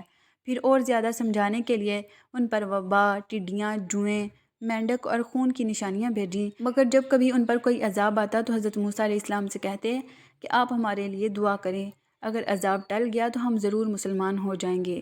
مگر ان کی حالت یہ تھی کہ ادھر عذاب ٹلا اور ادھر وہ اپنے اقرار سے پھر گئے۔ جب ان کی حد ہو گئی تو اللہ تعالیٰ کے حکم سے حضرت موسیٰ علیہ السلام اپنی تمام قوم کو لے کر وہاں سے راتوں رات نکل پڑے۔ فرعون نے بھی شرارت اور ظلم سے ان کا پیچھا کیا اور صبح ہوتے ہی ان کو سمندر کے قریب جا لیا۔ موسیٰ علیہ السلام کے ساتھ چلائے کہ ہم پکڑے گئے۔ آپ نے فرمایا، ہرگز نہیں، میرے ساتھ میرا رب، وہ مجھے راستہ بتا دے گا۔ غرض اللہ تعالیٰ نے بنی اسرائیل کو صحیح و سالم سمندر کے پار اتار دیا، مگر جب فرعون اور اس کے لشکروں نے ظلم اور شرارت کے لیے ان کا پیچھا کیا تو دیکھتے ہی دیکھتے سب غرق ہو گئے، اور یوں اللہ نے ان کو باغوں، چشموں اور عالیشان محلوں سے نکالا، اور پھر ان ظالموں پر نہ آسمان رویا نہ زمین، اور بنی اسرائیل کو اپنی ان چیزوں کا مالک بنا دیا۔ سمندر سے پار ہو کر یہ لوگ مصر کے ریگستانوں میں سفر کر رہے تھے۔ اللہ تعالیٰ نے انہیں دھوپ کی تکلیف سے بچانے کے لیے ان پر ابر کا سایہ کر دیا، ان کے کھانے کے واسطے من و سلوہ بھیج دیے، ان کو 12 قبیلوں میں تقسیم کر دیا اور ہر ایک کے لیے پانی کا ایک چشمہ مقرر کر دیا، مگر زیادہ دیر تک وہ ان چیزوں پر صبر نہ کر سکے اور گھیوں اور ساگ، لہسن، مسور اور پیاز کی خواہش کی۔ حضرت موسیٰ علیہ السلام نے مجبوراً انہیں شہر جانے کی اجازت دے دی۔ حضرت موسیٰ علیہ السلام طور پر گئے کہ اللہ تعالیٰ سے تورات حاصل کریں۔ ان کی غیر حاضری میں ان کی قوم نے سونے چاندی کا ایک بچھڑا بنا لیا اور اسے پوجنا شروع کر دیا۔ حضرت ہارون علیہ السلام نے انہیں بہت سمجھایا مگر وہ نہ مانے۔ آخر تنگ آ کر وہ چپ ہو گئے کہ کہیں ان میں زیادہ اختلاف نہ ہو جائے۔ طور سے واپس آ کر آپ علیہ السلام نے ان لوگوں کو بتایا کہ تم نے بہت برا کیا۔ سب نے اپنے گناہوں کا اقرار کیا اور آئندہ کے لیے توبہ کی۔ ایک مرتبہ بنی اسرائیل نے حضرت موسیٰ علیہ السلام سے کہا کہ ہم آپ کی کوئی بات نہ مانیں گے جب تک ہم اپنی آنکھوں سے اللہ تعالیٰ کو نہ دیکھ لیں۔ اس کام کے لیے انہوں نے اپنی قوم میں سے 70 آدمی چن لیے اور مقررہ جگہ پر پہنچ گئے۔ یہاں بجلی کی کڑک نے ان کو آن لیا اور وہ بے ہوش ہو کر گر پڑے۔ اس کے بعد اللہ تعالیٰ نے ان کو زندہ کر دیا کہ پھر ایسی بات زبان سے نہ نکالیں۔ آپ نے قوم سے فرمایا کہ اللہ تعالیٰ نے تم میں نبی پیدا کیے اور تمہیں آزاد کیا، اب تم ہمت کر کے ملک شام پر حملہ کرو، اللہ تمہیں ضرور کامیاب کرے گا، اور اگر بزدلی سے کام لیا تو ضرور نقصان اٹھاؤ گے۔ مگر ان لوگوں نے صاف انکار کر دیا، اور وہاں کے رہنے والے بڑے بہادر اور جواں مرد ہیں، اور اگر وہ اپنے آپ کو اس ملک کو خالی کر دیں تو ہم ضرور اس ملک پر قبضہ کر لیں گے، ورنہ آپ جانیں اور آپ کا خدا، ہم تو یہاں سے 1 انچ آگے نہیں بڑھیں گے۔ آپ ان کا جواب سن کر بہت ناراض ہوئے اور دعا کی کہ اے میرے پروردگار، مجھے اور میرے بھائی کو ان نافرمانوں سے الگ کر دے۔ اللہ تعالیٰ کی طرف سے ارشاد ہوا کہ تم ان بدبختوں سے رنج نہ کرو، ہم نے 40 سال تک ان کا داخلہ ملک شام میں بند کر دیا ہے، یہ جنگل ہی میں بھٹکتے پھریں گے۔ ایک دفعہ آپ اپنے خادم کے ساتھ سفر کر رہے تھے کہ چلتے چلتے ایسی جگہ پہنچ گئے جہاں 2 سمندر ملتے تھے۔ وہاں ان کا خادم مچھلی بھول گیا اور دونوں آگے بڑھتے چلے گئے۔ کچھ دور جا کر انہوں نے اپنے خادم سے کہا کہ میں تھک گیا ہوں، کھانا لاؤ۔ اس نے کہا جب چٹان پر ہم سفر کر رہے تھے تو اس مچھلی نے دریا کا راستہ لیا تھا۔ اصل میں حضرت موسیٰ علیہ السلام کو اسی جگہ کی تلاش تھی، اس لیے پھر اسی جگہ پر واپس چلے آئے وہاں انہوں نے اللہ کے ایک بندے کو دیکھا اور کہا کہ اللہ نے جو کچھ آپ کو علم دیا ہے وہ مجھے بھی سکھا دیجیے، مگر انہوں نے جواب دیا کہ تم صبر نہ کر سکو گے۔ آخر جب انہوں نے زیادہ اصرار کیا تو کہا ساتھ رہنا چاہتے ہو تو شرط یہ ہے کہ جب تک میں خود تم سے نہ کہوں مجھ سے کوئی بات نہ کرنا اور نہ ہی پوچھنا۔ حضرت موسیٰ علیہ السلام نے یہ شرط منظور کر لی اور دونوں سفر پر روانہ ہو گئے۔ دونوں ایک کشتی پر سوار ہو گئے تو اس اللہ کے بندے نے کشتی کو توڑ ڈالا۔ حضرت موسیٰ علیہ السلام اس پر ناراض ہوئے اور کہا کہ تم نے خواہ مخواہ کشتی توڑ دی، اس میں سوار لوگ ڈوب جائیں گے۔ انہوں نے شرط یاد دلوائی تو آپ نے کہا میں بھول گیا، اب ایسا نہیں ہوگا۔ آگے بڑھے تو خشکی پر ایک لڑکا ملا جسے انہوں نے قتل کر ڈالا۔ اس پر موسیٰ علیہ السلام بگڑ گئے اور کہا بغیر کسی قصور کے ان کو مار ڈالا، آپ نے بہت برا کیا۔ اس پر انہوں نے کہا کہ میں نے کہا تھا کہ آپ میرے ساتھ نہ چل سکیں گے۔ پھر دونوں میں قول و قرار ہوا۔ چلتے چلتے ایک گاؤں میں پہنچے جہاں کے لوگوں نے ان کو اپنا مہمان بنانے سے انکار کر دیا، مگر ان دونوں نے دیکھا کہ ایک دیوار گرنے والی ہے، اس کو انہوں نے درست کر دیا۔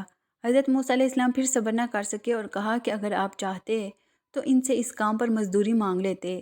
اللہ کے بندے نے ان سے کہا کہ ہم دونوں ایک ساتھ نہیں رہ سکتے، مگر جدا ہونے سے پہلے ان قصوں کا مطلب سن لیجئے۔ کشتی چند غریب آدمیوں کی تھی جو اس سے کرایہ پر چلاتے تھے۔ دریا کے اس طرف کا بادشاہ زبردستی کشتیاں چھین لیا کرتا تھا، میں نے اس کو توڑ ڈالا کہ عیب دار ہونے کی وجہ سے اسے کوئی نہ لے گا۔ رہا لڑکا تو اس کے ماں باپ ایماندار تھے مگر یہ سرکش اور کافر تھا، ڈر تھا کہ اس کی نافرمانی اور کفر سے ماں باپ کو تکلیف پہنچے، میں نے قتل کر دیا کہ اللہ انہیں مہربان اور نیک بیٹا عطا کرے۔ دیوار شہر کے 2 یتیم بچوں کی تھی جس کے نیچے ان کی دولت دفن تھی۔ ان کا باپ نیک تھا، اگر دیوار گر جاتی تو دوسرے لوگ ان کی دولت پر قبضہ کر لیتے۔ اللہ تعالیٰ کی مرضی تھی کہ دونوں جوان ہو کر اپنا خزانہ نکال لیں۔ یہ جو کچھ ہوا تمہارے رب کی رحمت کا نتیجہ ہے، میں نے اپنی طرف سے کچھ نہیں کیا۔ یہی وہ باتیں تھیں جن پر صبر نہ کر سکے۔ حضرت موسیٰ علیہ السلام اس کے بعد ایک عرصہ تک بنی اسرائیل کو ہدایت کرتے رہے، برائیوں سے روکتے رہے، اچھائیوں کی تاکید کرتے رہے، آخر کار اپنے اللہ پاک سے جا ملے جس نے ان کو بھیجا تھا۔ اس سے ہمیں یہ بھی سبق ملتا ہے کہ جو قوم بہت عرصہ تک کسی کے غلام رہتی ہے اس کی رگ رگ میں غلامی بس جاتی ہے، غیرت اور بہادری ختم ہو جاتی ہے اور اس کا جی چاہتا ہے کہ بار بار وہی غلامی کی باتیں کرے جس طرح بنی اسرائیل نے آزاد ہونے کے بعد کی۔ اور ایک سبق ہمیں حضرت خضر علیہ السلام کے قصے سے یہ ملتا ہے کہ اللہ اپنے نیک بندوں کی حفاظت ان کی زندگی میں کرتا ہے اور ان کے مرنے کے بعد ان کی اولاد کی حفاظت کرتا رہتا ہے۔ حضرت موسیٰ علیہ السلام کے انتقال کے بعد بنی اسرائیل کی بہت ترقی ہوئی۔ اس کے بعد آہستہ آہستہ ان میں اختلاف پیدا ہو گئے اور اللہ تعالیٰ کے بتائے ہوئے صحیح راستے کو بھولنے لگے۔ بنی اسرائیل کی ہدایت کے لیے اللہ تعالیٰ نے اور کتنے ہی نبی بھیجے جو حضرت موسیٰ علیہ السلام پر نازل کی ہوئی کتاب تورات کی تعلیم دیتے رہے اور بنی اسرائیل کو پھر سیدھے راستے پر لگاتے رہے۔ حضرت ایوب علیہ السلام بھی انہی پیغمبروں میں سے ایک ہیں جو بنی اسرائیل کی طرف تعلیم دینے کے لیے تشریف لائے تھے۔ حضرت ایوب علیہ السلام اللہ تعالیٰ کے بڑے صابر پیغمبر گزرے ہیں۔ آپ کا ذکر بھی کئی جگہ قرآن مجید میں ملتا ہے۔ آپ بڑے ہی مالدار خوشحال تھے اور آپ کی بہت سی اولاد تھی۔ آپ اللہ تعالیٰ کی ان نعمتوں پر ہر وقت شکر ادا کرتے تھے۔ ہر طرف خوشی ہی خوشی تھی، رنج و غم، فکر، اندیشہ کا کہیں دور دور تک نام و نشان نہیں تھا۔ آخر آپ کی آزمائش کا وقت آ گیا تاکہ اللہ تعالیٰ کے سچے بندوں کی نشانی رہتی دنیا تک قائم رہے اور صبر و شکر کی مثالیں ہمیشہ زندہ رہیں۔ اللہ تعالیٰ نے ایک ایک کر کے اپنی نعمتیں واپس لینا شروع کر دیں۔ مال و دولت، باغات، سبزہ زار کھیت، مکانات، جانور، اولاد سب کے سب رخصت ہو گئے اور آخر میں صحت نے بھی جواب دے دیا۔ بدن میں کیڑے پڑ گئے، سارا بدن پھٹ گیا، مگر آپ ان سب مصیبتوں پر بھی اللہ تعالیٰ کا شکر ہی ادا کرتے رہے، اللہ تعالیٰ ہی کی یاد میں لگے رہتے، شکوہ و شکایت تک نہ کرتے۔ صبر کی بھی ایک حد ہوتی ہے۔ جب اس کا پیمانہ لبریز ہو گیا تو انہوں نے اپنے رب کو پکارا اور فریاد کی، مجھے شیطان نے رنج اور تکلیف پہنچا رکھی ہے، تو میرے حال پر رحم کر، کہ تو ہی سب سے زیادہ رحم کرنے والا ہے۔ آخر اللہ تعالیٰ کو ان کے حال پر رحم آیا، اس نے حکم دیا کہ تم اپنے پاؤں سے زمین پر ٹھوکر مارو۔ ٹھوکر ماری تو ایک چشمہ نکلا، اس پر اللہ تعالیٰ نے فرمایا کہ تمہارے نہانے اور پینے کے لیے ٹھنڈا پانی موجود ہے۔ جب وہ اس پانی سے نہائے، جب اس کو پیا تو ان کی تمام بیماریاں دور ہو گئیں اور اس کے ساتھ ہی اللہ نے یہ بھی احسان کیا کہ ان کو پھر تمام نعمتیں اور برکتیں بھی دیں اور بیوی بچے بھی عنایت کیے۔ اللہ تعالیٰ ہم سب کو ہر آزمائش اور امتحان سے بچائے، لیکن اگر کبھی کوئی مصیبت آ جائے تو اس کو اللہ تعالیٰ کی طرف سے اپنے برے کاموں کا ایک امتحان سمجھنا چاہیے، اور اللہ کے پیارے نبی حضرت ایوب علیہ السلام کی طرح صبر کرنا چاہیے۔ اس حال میں اللہ تعالیٰ کا ذکر اور اس کی تعریف کرنی چاہیے کہ یہ بڑے بڑے انسانوں اور بڑے سچے بندوں کی نشانی ہے۔ اللہ پاک ہم سب کو صبر و ثبات اور ہر حال میں اپنے مالک حقیقی کی تعریف کرتے رہنے کی توفیق عطا فرمائے، آمین۔ قرآن پاک میں حضرت یونس علیہ السلام کا ذکر بار بار آیا ہے۔ سورہ انعام، سورہ یونس، سورہ صافات اور سورہ انبیاء میں آپ کا ذکر مبارک ملتا ہے۔ حضرت یونس علیہ السلام ملک عراق کے شہر نینوا میں پیدا ہوئے تھے۔ جس شہر کی طرف آپ کو نبی بنا کر بھیجا گیا تھا اس کی آبادی 1 لاکھ یا اس سے کچھ زیادہ تھی۔ آپ بھی لوگوں کو بت پرستی سے منع فرماتے تھے اور ایک اللہ کی عبادت کی تعلیم دیتے رہے۔ اس بات پر آپ کی قوم آپ کی دشمن ہو گئی۔ آخر قوم کی بار بار مخالفت سے تنگ آ کر آپ نے فرمایا کہ اب اللہ کا عذاب تم پر آ کر رہے گا، اور یہ کہہ کر دریا کی طرف چلے گئے۔ ایک کشتی جانے کے لیے تیار تھی، اس پر سوار ہو کر روانہ ہو گئے۔ جب کشتی بیچ دریا میں پہنچی تو رک گئی۔ ملاح نے کہا کہ اس کشتی میں کوئی غلام ہے جو اپنے مالک سے بھاگ کر آیا ہے، جب تک وہ نہیں اترے گا کشتی نہیں چلے گی۔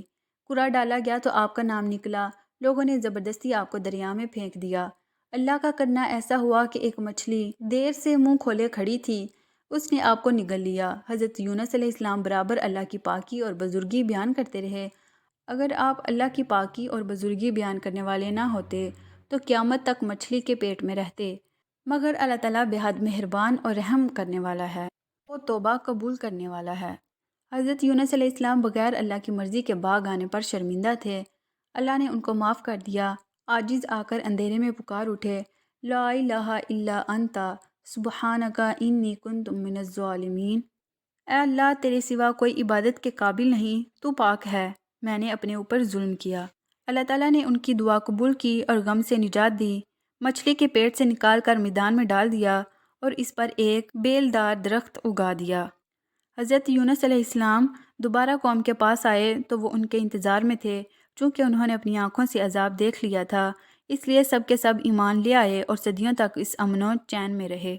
حضرت یونس علیہ السلام نے مچھلی کے پیٹ میں جو دعا کی تھی، اب جب کوئی مصیبت یا آفت نازل ہوتی ہے تو اس کو پڑھا جاتا ہے، اللہ پاک اس کی برکت سے آفات کو دور کر دیتا ہے۔ حضرت موسیٰ علیہ السلام کے انتقال کے کافی عرصہ بعد بنی اسرائیل کے سرداروں نے اس وقت کے نبی سے کہا کہ ہم کو ایک بادشاہ کی ضرورت ہے جس کی سرداری میں ہم اللہ کے دشمنوں سے جنگ کریں۔ اللہ کے نبی ان کی حالت کو خوب جانتے۔ پہلے انہوں نے انکار کر دیا کہ یہ لوگ بزدل ہیں، جنگ وغیرہ کچھ نہیں کریں گے، مگر جب قوم اور سرداروں کا اصرار بڑھا اور وہ نہیں مانے تو اللہ کے نبی نے فرمایا، اللہ تعالیٰ نے تمہارے لیے طالوت کو بادشاہ مقرر کیا ہے۔ طالوت ایک غریب آدمی تھے۔ سردار امیر لوگ طالوت کا نام سنتے ہی ناراض ہو گئے، اور سرداری اور بادشاہت تو ہمارا حق تھا، یہ غریب آدمی کو کیسے مل گیا؟ حضرت طالوت بڑے عالم، عابد، جنگ کے ماہر اور بڑے بہادر اور طاقتور آدمی تھے، اس لیے اللہ نے ان کو بادشاہ مقرر کیا تھا۔ اللہ کے نزدیک تو امیر و غریب سب برابر ہیں، اس کے نزدیک وہی اچھا ہے جو نیک ہے۔ لوگوں کو تسلی کے لیے اس وقت کے نبی نے یہ فرمایا تھا کہ حضرت طالوت کو بادشاہ بنانے کی ایک نشانی یہ بھی ہے کہ صندوق میں حضرت موسیٰ علیہ السلام اور حضرت ہارون علیہ السلام کی یادگار ہے، اسے فرشتے اٹھا کر تمہارے پاس لے آئیں گے۔ چنانچہ فرشتے وہ صندوق ان کی قوم کے پاس لے آئے۔ آخر انہوں نے حضرت طالوت علیہ السلام کو اپنا بادشاہ بنا لیا۔ آخر جب طالوت اپنی فوج لے کر روانہ ہونے لگے تو انہوں نے اپنی قوم کی ایک آزمائش کی کہ اگر کوئی مصیبت آئی تو یہ لوگ اس کا مقابلہ کریں گے یا بھاگ جائیں گے۔ انہوں نے کہا کہ آگے چل کر پانی کی ایک نہر آئے گی، جس نے اس کا پانی پی لیا اس کو مجھ سے کوئی تعلق نہ ہوگا۔ میرا آدمی وہ ہے جو اس میں سے پانی نہ پیے، اور زیادہ سے زیادہ 1 چلو پانی پینے کی اجازت ہے۔ مگر جب نہر پر پہنچے تو چند لوگوں کے سوا سب نے خوب پانی پی لیا۔ جب نہر کے پار اتر گئے تو کہنے لگے، ہم اپنے دشمن جالوت سے لڑنے کی طاقت نہیں رکھتے، مگر ان میں وہ لوگ جو ایماندار تھے، جنہوں نے صرف 1 گھونٹ پانی پیا تھا، وہ پکار اٹھے کہ اکثر ایسا ہوتا ہے کہ اللہ کے حکم سے تھوڑی سی جماعت بڑی جماعت پر غالب آ جاتی ہے۔ اللہ ہمیشہ صبر کرنے والوں کا ساتھ دیتا ہے۔ حضرت طالوت علیہ السلام کے بعد حضرت داؤد علیہ السلام کو اللہ تعالیٰ نے حکومت عطا کی، اور حکومت بھی ایسی عطا کی کہ انسانوں کے ساتھ پہاڑوں اور پرندوں کو بھی ان کا فرما بردار کر دیا، ان کو دانائی اور مقدموں کے فیصلے کرنے کی لیاقت بخشی، پھر بھی وہ اللہ کی عبادت ہر وقت کرتے رہتے۔ حضرت داؤد علیہ السلام بھی بنی اسرائیل کے بڑے نبی گزرے ہیں۔ آپ کا ذکر قرآن پاک میں کئی جگہ آیا ہے۔ آپ پر آسمانی کتاب زبور نازل ہوئی تھی۔ ایک دفعہ اللہ تعالیٰ نے ان کا امتحان لیا۔ وہ اس طرح کے 2 آدمی ان کے مکان میں گھس آئے جس میں وہ عبادت کرتے تھے۔ آپ نے انہیں دیکھا تو گھبرا گئے۔ انہوں نے کہا، آپ گھبرائیں نہیں، ہم اپنا جھگڑا لے کر آئے ہیں۔ میرے اس بھائی کے پاس 99 دمبیاں ہیں اور میرے پاس صرف ایک ہے۔ اب یہ ایک دمبی کو بھی لینا چاہتا ہے۔ آپ انصاف کے ساتھ فیصلہ کریں۔ آپ نے فرمایا کہ جو تم سے دمبی مانگ رہا ہے اس میں یہ زیادتی پر ہے، اور اکثر شریک ایک دوسرے پر زیادتی کرتے ہیں۔ البتہ جو لوگ اللہ پر ایمان رکھتے ہیں اور نیک کام کرتے ہیں وہ اس زیادتی سے بچ جاتے ہیں، مگر ایسے شریک بہت کم ہوتے ہیں۔ جب یہ لوگ چلے گئے تو آپ کو خیال گزرا کہ اللہ نے یہ میرا امتحان لیا ہے۔ انہوں نے توبہ کی، سجدے میں گر پڑے اور اللہ کی طرف توجہ کی۔ اللہ تعالیٰ نے فرمایا، اے داؤد، ہم نے تمہیں زمین پر خلیفہ بنایا ہے، لوگوں میں انصاف کرنا اور اپنی خواہش پر نہ چلنا، ورنہ اللہ کی راہ سے بھٹک جاؤ گے۔ حضرت داؤد علیہ السلام کے قصے سے ہمیں یہ سبق ملتے ہیں کہ مسلمانوں کی بادشاہ کے لیے امیر ہونا ضروری نہیں، بلکہ اس کو عالم، طاقتور، بہادر اور لڑائی کے طریقے معلوم ہونے چاہیے۔ دشمن سے لڑائی جیتنے کے لیے یہ ضروری نہیں کہ تعداد زیادہ ہو، مگر ضروری یہ ہے کہ ہمارا اللہ پر کامل یقین ہو، اور ہمارے پاس کتنی ہی دولت آ جائے لیکن ہمیں کبھی بھی اللہ کو بھولنا نہیں چاہیے، اور دل کی خواہش پر چلنے کے بجائے سب کے ساتھ انصاف کرنا چاہیے۔ حضرت لقمان علیہ السلام کا نام آپ نے سنا ہوگا۔ اللہ تعالیٰ نے ان کو ایسی حکمت عطا کی تھی کہ ان کا نام آج تک زندہ ہے، اور قرآن پاک میں بھی ایک سورت کا نام لقمان ہے۔ اللہ تعالیٰ نے قرآن پاک میں ارشاد فرمایا ہے کہ ہم نے لقمان کو عقل مندی دی اور کہا کہ حق تعالیٰ کا حق مان۔ اگر تو اللہ تعالیٰ کا حق مانے گا تو یہ تیرے ہی بھلے کے لیے ہوگا۔ حضرت لقمان علیہ السلام نے اپنے بیٹے کو چند نصیحتیں کی جن کا اس صورت میں ذکر ہے۔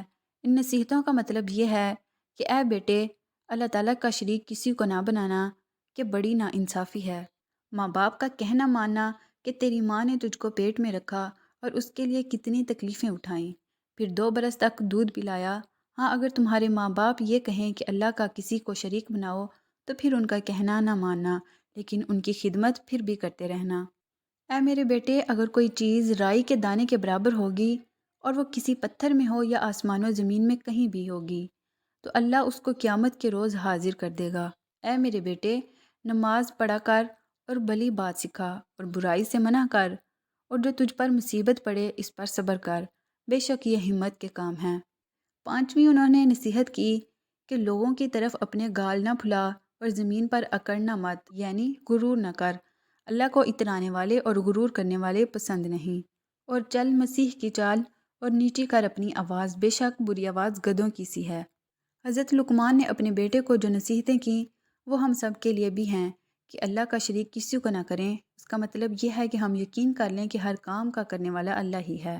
ماں باپ کا کہنا مانیں۔ اگر ہم ذرا برابر بھی نیکی یا برائی کریں گے تو اللہ تعالیٰ اس کو قیامت کے روز حاضر کر دے گا، اور نیک بات سمجھانے اور بری بات کو روکنے میں ہم کو کچھ تکلیف برداشت کرنی پڑے تو اس پر صبر کریں، یہ بڑی ہمت کا کام ہے۔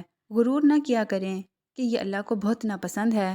اونچی آواز سے نہ بولا کریں کہ گدھے کی آواز کی مشابہ ہے۔ ان سب باتوں کو ہم سب کو اپنے دل میں بٹھا لینا چاہیے۔ حضرت سلیمان علیہ السلام حضرت داؤد علیہ السلام کے بیٹے تھے جن کا قصہ آپ پہلے سن چکے ہیں۔ قرآن پاک میں آپ کا ذکر سورہ بقرہ، سورہ انعام، سورہ انبیاء، سورہ نمل، سورہ سبا اور سورہ سعد میں آیا ہے۔ اللہ تعالیٰ نے آپ کو بھی نبوت اور بادشاہت دونوں عطا کی تھیں۔ انسانوں کے علاوہ جن، ہوا اور جانور بھی آپ کے تابع کر دیے تھے۔ آپ ان سب کی بولیاں بھی سمجھتے تھے اور بولتے تھے۔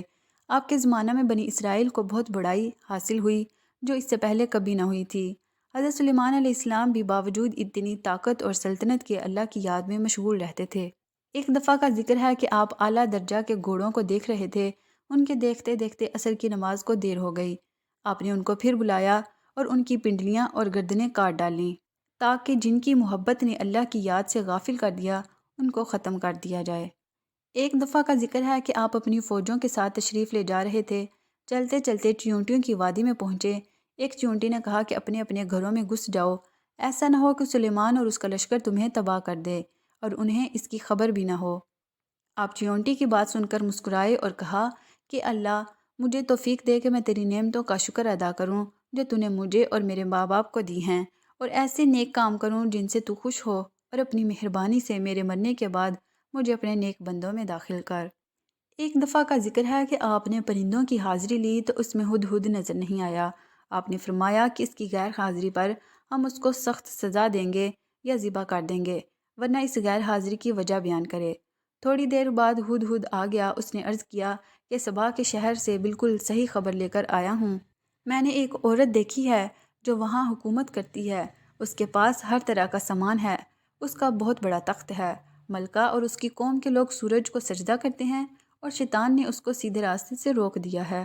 ہدہد نے بیان ختم کیا تو آپ نے اس ملکہ کے نام خط دیا۔ اللہ کے نام سے شروع کرتا ہوں جو بہت بڑا مہربان نہایت رحم کرنے والا ہے۔ ہم سے سرکشی نہ کرو اور فرما بردار رہو، ہمارے دربار میں حاضر ہو۔ اور فرمایا کہ اسے سبا کی ملکہ کے پاس لے جاؤ، پھر دیکھو وہاں سے کیا جواب ملتا ہے۔ سبا کی ملکہ نے، جس کا نام بلقیس تھا، یہ خط اپنے درباریوں کو پڑھ کر سنایا اور ان سے پوچھا کہ تم اس کی بابت کیا کہتے ہو؟ سب نے یک زبان ہو کر کہا کہ ہم بڑے طاقت والے اور بڑے لڑنے والے ہیں، ویسے آپ کو اختیار ہے جو حکم دیں۔ ملکہ نے کہا کہ بادشاہ جب کسی شہر میں داخل ہوتے ہیں تو اسے تباہ و برباد کر دیتے ہیں، اور ایسا ہی یہ بھی کریں گے۔ میں ان کے پاس کچھ تحفے بھیج کر دیکھتی ہوں کہ میرے لیے کیا جواب لاتے ہیں۔ جب تحفے لے کر آئے تو حضرت سلیمان علیہ السلام نے فرمایا کہ تمہارے تحفے تم ہی کو مبارک ہوں، تم انہیں واپس لے جاؤ۔ جب ایلچی نے واپس جا کر بلقیس سے حضرت سلیمان علیہ السلام کی باتیں کہیں تو وہ دربار میں حاضر ہونے کی تیاریاں کرنے لگیں۔ ایلچی کے واپس جانے کے بعد حضرت سلیمان علیہ السلام نے اپنے دربار والوں کو حکم دیا کہ ملکہ کے تخت کو ہمارے پاس لا کر حاضر کرو۔ ایک بڑا دیو بولا کہ میں اس سے پہلے کہ آپ دربار سے جائیں آپ کی خدمت میں پیش کر دوں گا، مگر ایک شخص اور کے جس کو اللہ نے کتاب کا علم دیا تھا، اس نے کہا کہ میں آپ کی آنکھ جھپکنے سے پہلے تخت لے آؤں گا۔ چنانچہ آپ کی خدمت میں پیش کیا گیا تو آپ نے فرمایا کہ میرے اللہ کا امتحان ہے کہ میں اس کا شکر ادا کرتا ہوں یا نہیں۔ بہرحال تخت کی صورت بدل کر بچھا دیا گیا اور بلقیس آ گئی تو اس سے پوچھا کہ تمہارا تخت بھی ایسا ہی ہے؟ بلقیس نے جواب دیا یہ تو بالکل ویسا ہی ہے، اور ہم تو پہلے ہی آپ کی شان و شوکت اور قوت و طاقت کو جانتے تھے اور آپ کو مان گئے تھے۔ پھر بلقیس سے محل میں جانے کو کہا گیا۔ جب اس نے حضرت سلیمان علیہ السلام کا محل دیکھا جو شیشے کا بنا ہوا تھا اور معلوم ہوتا تھا کہ پانی سے بھرا ہوا ہے، بلقیس نے اس میں سے گزرنے کے لیے اپنے پائنچے اوپر اٹھا لیے اور اپنی دونوں پنڈلیاں کھول دیں۔ حضرت سلیمان علیہ السلام نے دیکھا تو فرمایا یہ محل ہے جس میں شیشے جڑے ہوئے ہیں۔ غرض جب بلقیس کو اپنے مذہب کی غلطی معلوم ہوئی تو پکار اٹھی، اے اللہ، میں جو اتنی مدت تک سورج کی پوجا کی اور میری وجہ سے میری قوم بھی اس کو پوجتی رہی تو میں نے اپنے اوپر ظلم کیا۔ اب میں سلیمان کے ساتھ تمام جہانوں کے پالنے والے پر ایمان لاتی ہوں۔ حضرت سلیمان علیہ السلام اتنے بڑے نبی اور اتنے بڑے بادشاہ تھے کہ انسان، جن، پرندے اور ہوا سب ان کے تابع تھے، مگر آپ غریبوں اور بے کسوں کے ساتھ بیٹھ کر کھانا کھاتے تھے اور اپنے ہاتھ سے چٹائیاں اور ٹوکریاں بنا کر روزی کماتے تھے۔ ہر وقت یاد الہی میں مشغول رہتے، راتوں کو بہت کم سوتے، دن میں اللہ کی مخلوق کی خدمت کرتے، بس یہی ان کی زندگی تھی۔ حضرت زکریا علیہ السلام بھی بنی اسرائیل کی ہدایت کے لیے بھیجے گئے۔ آپ کے زمانہ میں بنی اسرائیل کی حالت بہت خراب تھی، مگر پھر بھی ان میں نیک لوگ بھی تھے اور ایسی عورتیں بھی تھیں جو اولاد کو دین کے لیے وقف کر دیتی تھیں اور ان سے دنیا کا کام نہ لیا جاتا تھا۔ حضرت زکریا علیہ السلام نے اللہ تعالیٰ سے دعا کی اور کہا کہ اللہ، میری ہڈیاں کمزور ہو گئی ہیں، سر بڑھاپے سے سفید ہو گیا ہے، میں تجھ سے دعا کر کے کبھی ناکام نہیں رہا، میری بیوی بانجھ ہے اور مجھے اپنے بھائی بندوں سے ڈر ہے، بس تو مجھے نیک وارث عطا کر جو میرا اور یعقوب کی اولاد کا وارث ہو، اس کو ہر دل عزیز بنا اور مجھے اکیلا نہ چھوڑ۔ ایک روز حضرت زکریا نماز پڑھ رہے تھے تو فرشتوں نے انہیں آواز دی کہ اللہ تمہیں یحییٰ کے پیدا ہونے کی خوشخبری دیتا ہے، یہ اللہ کے حکم کی تصدیق کرے گا۔ آپ نے یہ خوشخبری سنی تو تعجب سے کہنے لگے کہ اس عمر میں میرے لیے لڑکا کیسے پیدا ہوگا جبکہ میں بوڑھا ہوں اور میری بیوی بانجھ ہے؟ جواب ملا، ہمارے لیے یہ تمام باتیں آسان ہیں۔ حضرت زکریا علیہ السلام نے عرض کیا کہ میرے اطمینان کے لیے کوئی نشانی مقرر کر دیجیے۔ حکم ہوا کہ تم لوگوں سے 3 دن تک اشارے کے سوا باتیں نہ کرو گے، اللہ کو خوب یاد کرو، اس کی بزرگی صبح و شام بیان کرو۔ آپ اپنے حجرے سے نکل کر لوگوں کے پاس آئے اور انہیں حکم دیا کہ صبح شام اللہ کی پاکی بیان کرتے رہیں۔ اللہ تعالیٰ نے ان کی بیوی کو اچھا کر دیا اور یحییٰ علیہ السلام پیدا ہو گئے۔ حضرت یحییٰ علیہ السلام کو اللہ تعالیٰ کا حکم تھا کہ وہ تورات پر خوب اچھی طرح عمل کریں۔ ابھی حضرت یحییٰ علیہ السلام بچے ہی تھے کہ اللہ تعالیٰ نے ان کو دانائی بخشی، رحم دلی اور پاکیزگی عطا کی۔ وہ پرہیزگار تھے اور اپنے ماں باپ کے ساتھ بھلائی کرتے تھے۔ وہ سرکش اور نافرمان نہ تھے۔ حضرت یحییٰ علیہ السلام کے متعلق اللہ تعالیٰ نے قرآن پاک میں فرمایا ہے، اس کا مطلب یہ ہے کہ جس دن وہ پیدا ہوئے اور جس دن مرے اور جس روز زندہ ہو کر اٹھائے جائیں گے، ان پر اللہ کی سلامتی اور امان ہو۔ یہ لوگ نیک کاموں میں جلدی کرتے تھے، امید اور ڈر سے اللہ کو پکارتے تھے اور اسی کے آگے عاجزی کرتے تھے۔ قرآن پاک میں حضرت مریم علیہ السلام کا ذکر کئی جگہ آیا ہے، خصوصاً سورہ مریم میں اس کا ذکر زیادہ ہے۔ آپ کے پیدا ہونے سے پہلے آپ کی والدہ نے اللہ تعالیٰ سے منت مانی کہ میرے ہاں اولاد ہوگی تو اس سے دنیا کا کوئی کام نہ لوں گی اور اسے اللہ تعالیٰ کی نظر کروں گی تاکہ تمام عمر عبادت الہی کرتا رہے۔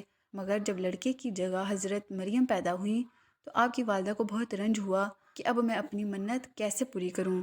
میرے ہاں تو لڑکی ہوئی ہے، مگر اللہ تعالیٰ نے انہیں قبول کیا۔ آپ کی والدہ نے کہا کہ میں ان کا نام مریم رکھتی ہوں اور اس کو اور اس کی اولاد کو شیطان مردود سے اللہ کی پناہ میں دیتی ہوں۔ ان کو حضرت زکریا کی نگرانی میں دے دیا گیا۔ یہ ہر وقت مسجد کے محراب میں بیٹھی عبادت کرتی رہیں۔ اللہ تعالیٰ ان کو بے موسم پھل کھانے کو دیتا۔ حضرت زکریا جب بھی ان کے پاس جاتے اور ان کے پاس یہ چیزیں دیکھتے تو ان کو بہت تعجب ہوتا اور حضرت مریم علیہ السلام سے پوچھتے کہ یہ چیزیں تمہارے پاس کہاں سے آئیں؟ حضرت مریم علیہ السلام جواب دیتی کہ یہ سب اللہ تعالیٰ کی طرف سے ہے، وہ جسے چاہتا ہے بے حساب رزق دیتا ہے۔ ایک روز کا ذکر ہے کہ وہ اپنے لوگوں سے پردہ کر کے الگ پورب رخ ایک جگہ جا بیٹھیں۔ اللہ پاک نے جبریل علیہ السلام کو ان کے پاس بھیجا۔ وہ ان کے پاس کامل انسان کی شکل میں آئے۔ حضرت مریم علیہ السلام نے غیر آدمی کو دیکھا تو پکار اٹھی، اگر تم نیک آدمی ہو تو میں پناہ مانگتی ہوں۔ فرشتے نے کہا کہ میں تمہارے رب کی طرف سے بھیجا گیا ہوں کہ تمہیں پاک لڑکا دوں، اس کا نام مسیح ہوگا، وہ دنیا اور آخرت میں معزز اور اللہ کے نیک مقرب بندوں میں سے ہوگا۔ جھولے میں اور بڑا ہو کر لوگوں سے باتیں کرے گا اور نیک بچوں میں سے ہوگا۔ حضرت مریم علیہ السلام نے کہا، میرے ہاں لڑکا کیسے ہو سکتا ہے؟ مجھے کسی آدمی نے چھوا تک نہیں اور میں بدکار بھی نہیں ہوں۔ اللہ کی طرف سے جواب ملا کہ ایسا ہو کر رہے گا، ہم اس کو لوگوں کے لیے نشانی بنائیں گے اور اپنی رحمت کا ذریعہ قرار دیں گے۔ اس کو کتاب، عقل اور دانائی، تورات اور انجیل کی تعلیم دیں گے اور اسے بنی اسرائیل کی طرف رسول بنا کر بھیجیں گے۔ اس کے بعد جبریل علیہ السلام نے ان کے گریبان میں پھونک مار دی، جس سے حضرت مریم علیہ السلام کو حمل ہو گیا۔ وہ دور ایک مکان میں چلی گئیں۔ انہیں درد ہوا اور وہ اس درد کی وجہ سے کھجور کے ایک درخت کے نیچے چلی گئیں۔ انہیں آواز آئی کہ تو غم نہ کر، رب نے تیرے پاس پانی کا چشمہ بہا دیا ہے اور کھجور کی جڑ پکڑ کر اپنی طرف ہلا، تجھ پر پکی پکی کھجوریں گر پڑیں گی، تو کھجوریں کھا اور چشمے کا پانی پی۔ بیٹوں کو دیکھ کر اپنی آنکھیں ٹھنڈی کر، پھر اگر کسی آدمی کو اعتراض کرتا دیکھے تو کہہ دینا کہ میں نے رب کے لیے روزے کی منت مانی ہے، اس لیے میں کسی سے بات نہ کروں گی۔ حضرت مریم اپنے بچے کو لے کر قوم کے پاس آئیں تو انہوں نے دیکھ کر کہا کہ تو نے بہت برا کام کیا، تیرا باپ اور تیری ماں دونوں میں سے کوئی بھی بد چلن نہ تھا۔ اپنے بچے کی طرف اشارہ کیا، مگر ان لوگوں نے کہا کہ ہم اس گود کے بچے سے کس طرح بات کریں؟ بچہ بول اٹھا، میں اللہ کا بندہ ہوں، اس نے مجھے کتاب دی ہے، نبی بنایا ہے، جہاں کہیں رہوں مجھے برکت والا کیا ہے، جب تک زندہ رہوں مجھے نماز اور روزے کا حکم دیا ہے، اپنی ماں کے ساتھ بھلائی کرنے والا بنایا ہے، سرکش اور بدبخت پیدا نہیں کیا۔ مجھ پر اللہ کی ایمان ہو، جس روز پیدا ہوا، جس روز مروں اور جس روز زندہ اٹھایا جاؤں۔ اللہ پاک قرآن مجید میں فرماتے ہیں کہ یہ تھے عیسیٰ مریم کے بیٹے، جس میں جگڑتے ہیں اللہ ایسا نہیں کہ اولاد رکھے، وہ پاک ذات ہے، جب کوئی کام کرنا چاہتا ہے تو یہی کہتا ہے کہ اس کو ہو جا تو وہ ہو جاتا ہے۔ عیسائی کہتے ہیں کہ حضرت عیسیٰ علیہ السلام خدا کے بیٹے تھے۔ اللہ تعالیٰ نے اس کو جھوٹ اور بہتان قرار دیا اور جو ٹھیک بات تھی وہ بتا دی۔ حضرت مریم کے بیان میں آپ کو بتایا جا چکا ہے کہ حضرت عیسیٰ علیہ السلام کی پیدائش کس طرح اللہ کے حکم سے ہوئی۔ اللہ تعالیٰ نے آپ کو بچپن میں بولنا سکھا دیا، آپ نے لوگوں سے باتیں کیں، یہ آپ کا معجزہ تھا۔ اللہ پاک نے آپ کو نبی بنا کر بنی اسرائیل کی طرف بھیجا، جن میں تورات کی تعلیم کے متعلق بہت اختلاف ہو چکا تھا اور تورات کی تعلیم کے خلاف عمل کرتے تھے۔ اللہ پاک نے آپ کو انجیل مقدس دی، آپ اس کی تعلیم لوگوں کو سکھاتے رہے۔ اللہ تعالیٰ نے آپ کو بڑے بڑے معجزے عطا کیے تاکہ لوگ ان کو دیکھ کر ایمان لے آئیں۔ آپ نے فرمایا کہ میں تمہارے لیے مٹی سے پرند کی شکل بناتا ہوں، مردے کو زندہ کرتا ہوں، جو کچھ تم کھاتے ہو اور جو کچھ تم اپنے گھروں میں جمع رکھتے ہو تمہیں بتا دیتا ہوں۔ میں تورات کی تصدیق کرتا ہوں، بعض چیزیں تم پر حرام کر دی گئی تھیں انہیں تمہارے لیے حلال کرتا ہوں۔ میں تمہارے پاس رب کی نشانیاں لے کر آیا ہوں، تمہیں ایک رسول کی خوشخبری دیتا ہوں جو میرے بعد آئے گا، ان کا نام احمد ہوگا۔ اب تم اللہ سے ڈرو، میری بات مان لو اور اللہ کی بندگی کرو۔ حضرت عیسیٰ علیہ السلام پر جو لوگ ان کی زندگی میں ایمان لائے انہیں حواری کہتے ہیں۔ انہوں نے آپ سے درخواست کی کہ اللہ ہم پر آسمان سے خوان اتارے۔ آپ نے فرمایا ایسے سوالات مت کرو، مگر انہوں نے جواب دیا کہ ہم اپنے دل کا اطمینان چاہتے ہیں اور آپ کی سچائی پر ہمیشہ گواہ رہیں گے۔ جب ان کا اصرار بڑھ گیا تو آپ نے یوں دعا کی، اے میرے رب ہم پر آسمان سے خوان اتار جو ہمارے اگلوں اور پچھلوں کے لیے عید ہو۔ اور تیری ایک نشانی اللہ نے جواب دیا کہ میں اس کو تم پر اتاروں گا، لیکن اگر اس کے بعد تم میں سے کسی نے ناشکری کی تو میں اس کو بہت سخت سزا دوں گا۔ حضرت عیسیٰ علیہ السلام بنی اسرائیل کو نصیحت کرتے رہے، لوگوں نے ایک نہ مانی اور آپ کو مارنے کی تدبیریں شروع کر دیں۔ اس وقت اللہ تعالیٰ نے حضرت عیسیٰ علیہ السلام سے فرمایا، میں پہلے تجھے اپنی طرف بلند کروں گا، پھر وفات دوں گا، اور جن لوگوں نے تیرا انکار کیا ہے ان سے تجھ کو پاک کرنے والا ہوں۔ جو لوگ تیری بات مان لیں گے انہیں انکار کرنے والوں پر قیامت تک غالب رکھوں گا۔ دشمنوں کے جواب میں اللہ تعالیٰ کی تدبیر یہ تھی کہ حضرت عیسیٰ اور ان کی والدہ حضرت مریم کو ایک اونچی جگہ دے دی جو رہنے کے قابل تھی۔ وہ یہودی بڑے بے حیا تھے جنہوں نے حضرت مریم علیہ السلام جیسی پاک دامن عورت پر الزام لگایا اور پھر یہ کہا کہ ہم نے اللہ کے رسول عیسیٰ علیہ السلام بن مریم کو قتل کیا ہے۔ اللہ تعالیٰ نے فرمایا ان کو نہ کسی نے قتل کیا اور نہ سولی پر چڑھایا، بلکہ اللہ تعالیٰ نے ان کو اپنی طرف اٹھا لیا۔ حضرت عیسیٰ علیہ السلام تمام عمر اپنی قوم سے بھی یہی کہتے رہے کہ میں اللہ کا بندہ ہوں اور عبادت کے لائق صرف ایک اللہ ہے، لیکن ان کے دنیا سے تشریف لے جانے کے بعد ان کی قوم یعنی عیسائی گمراہ ہو گئے اور کہنے لگے کہ حضرت عیسیٰ علیہ السلام اللہ تعالیٰ کے بیٹے ہیں، اور یوں کہنے لگے خدا تین ہیں، ایک اللہ تعالیٰ، ایک حضرت جبرائیل علیہ السلام اور ایک عیسیٰ علیہ السلام۔ یہودی اور عیسائی دونوں نے اپنے نبی کو خدا بنا لیا یا ان کو خدا کا مرتبہ دے دیا۔ کہیں مسلمان بھی اپنے نبی کو خدا نہ بنا لیں، اس لیے کلمہ دوم میں مسلمانوں کو سکھا دیا گیا کہ اشہد ان لا الہ الا اللہ و اشہد ان محمدً عبدہ و رسولہ، یعنی میں گواہی دیتا ہوں کہ اللہ کے سوا کوئی عبادت کے لائق نہیں، اور گواہی دیتا ہوں کہ محمد صلی اللہ علیہ وآلہ وسلم اللہ کے بندے اور اس کے رسول ہیں۔ اصحاب کہف کے معنی غار والے کے ہیں۔ یہ چند سچے مومن نوجوان بچوں کا قصہ ہے جس کو قرآن پاک میں سورہ کہف میں بیان کیا گیا ہے۔ آج سے سینکڑوں برس پہلے کسی ملک میں ایک مشرک اور ظالم بادشاہ رہتا تھا۔ وہ خود بھی اللہ کو چھوڑ کر بتوں کی پوجا کرتا تھا اور دوسروں کو بھی بتوں کی پوجا کا حکم دیتا تھا۔ جو ایسا نہیں کرتا اس کو سخت سزائیں دیتا۔ ان کی سلطنت میں کچھ نوجوان بچے جن کی تعداد تقریباً 7 تھی، اللہ نے ان کو سیدھا راستہ دکھایا۔ یہ اللہ کو مانتے اور بتوں کو پوجنے کو برا سمجھتے تھے۔ ان کے ماں باپ نے ان کو بہت سمجھایا کہ بادشاہ کو اگر خبر ہو گئی تو قتل کرا دے گا، لیکن ان بچوں کے دل میں اللہ کی محبت گھر کر گئی تھی۔ ماں باپ کی بھی نہ سنی اور اللہ کی تعریف اعلانیہ کرنے لگے۔ آخر ایک دن بادشاہ کو خبر پہنچ گئی۔ لڑکے ڈر کی وجہ سے ایک پہاڑ کے غار میں جا کر چھپ گئے۔ ان کے ساتھ ان کا کتا بھی تھا، وہ بھی ساتھ چلا گیا۔ جب کوئی شخص اللہ کا ہو جاتا ہے تو اللہ بھی اس کی مدد کرتا ہے۔ جب یہ غار میں پہنچے تو اللہ تعالیٰ نے ان کو سلا دیا اور کتا غار کے منہ پر بیٹھ گیا۔ اس کو بھی اللہ تعالیٰ نے سلا دیا۔ اللہ تعالیٰ نے اپنی نشانی اور لوگوں کو اپنی قدرت دکھانے کے لیے 309 سال تک سلائے رکھا۔ اس عرصہ میں پتہ نہیں کتنے بادشاہ ختم ہو گئے، زمانہ بدل گیا، لوگ بدل گئے۔ 309 سال بعد اللہ تعالیٰ نے ان کو تھوڑی دیر کے لیے جگایا۔ ان کو ایسا معلوم ہوا کہ وہ ابھی سوئے تھے۔ انہوں نے دیکھا کہ سب چیزیں اسی طرح موجود ہیں جس طرح وہ سوئے تھے۔ کتا بھی اسی غار کے منہ پر بیٹھا تھا۔ ان کو بھوک معلوم ہوئی تو انہوں نے اپنے چند ساتھیوں کو سکے دیے کہ چھپ چھپا کر کسی طرح بازار سے جا کر کچھ کھانا لے آئیں۔ جب یہ ساتھی بازار گئے تو وہاں کی ہر چیز بدلی ہوئی نظر آئی۔ دکان پر پہنچے، کھانا خریدا۔ جب وہ سکہ دیا تو لوگوں کو بہت تعجب ہوا کہ یہ سکہ فلاں بادشاہ کے وقت کا ہے جس کو مرے ہوئے کئی 100 برس ہو گئے۔ لوگوں کو شک گزرا کہ کہیں کوئی خزانہ تو ان کے ہاتھ نہیں لگا، اور آہستہ آہستہ یہ بات اس وقت کے بادشاہ کو پہنچ گئی۔ یہ بادشاہ بہت ایماندار تھا اور اللہ کو مانتا تھا۔ اس نے ان لڑکوں کو اپنے دربار میں بلایا اور سارا قصہ سنا۔ بادشاہ کو اور حاضرین کو بہت تعجب ہوا۔ بادشاہ ماں درباریوں کے اس کے غار تک آئے۔ انہوں نے ان لڑکوں کو سوتا ہوا دیکھا۔ ان کی آنکھیں کھلی ہوئی تھیں مگر جسم سو رہے تھے۔ بادشاہ اور ان کے درباریوں پر ایک وحشت طاری ہو گئی اور واپس چلے آئے۔ یہ لڑکے جو کھانا لینے آئے تھے غار میں داخل ہوتے ہی اپنے ساتھیوں کے ساتھ مل کر سو گئے۔ بادشاہ اور ان کے درباریوں کو اور یقین ہو گیا کہ اللہ تعالیٰ بڑی طاقت اور قدرت والا ہے۔ مرنے کے بعد وہ اسی طرح زندہ کرے گا جس طرح ان غار والوں کو کیا ہے۔ یہ لوگ اسی غار میں قیامت تک سوتے رہیں گے۔ اللہ تعالیٰ نے اس واقعہ سے ہم کو بتایا کہ وہ اپنے ماننے والوں کی حفاظت کرتا ہے، ظالموں سے نجات کی ایسی صورتیں پیدا کر دیتا ہے جو کسی انسان کے وہم و گمان میں بھی نہیں آ سکتی۔ ہم کو یہ بھی سبق ملتا ہے کہ جس شخص میں اللہ تعالیٰ کی محبت پیدا ہو جاتی ہے وہ کسی بڑے سے بڑے بادشاہ سے بھی نہیں ڈرتا۔ حضرت عیسیٰ علیہ السلام کا ذکر تو آپ پہلے سن چکے ہیں۔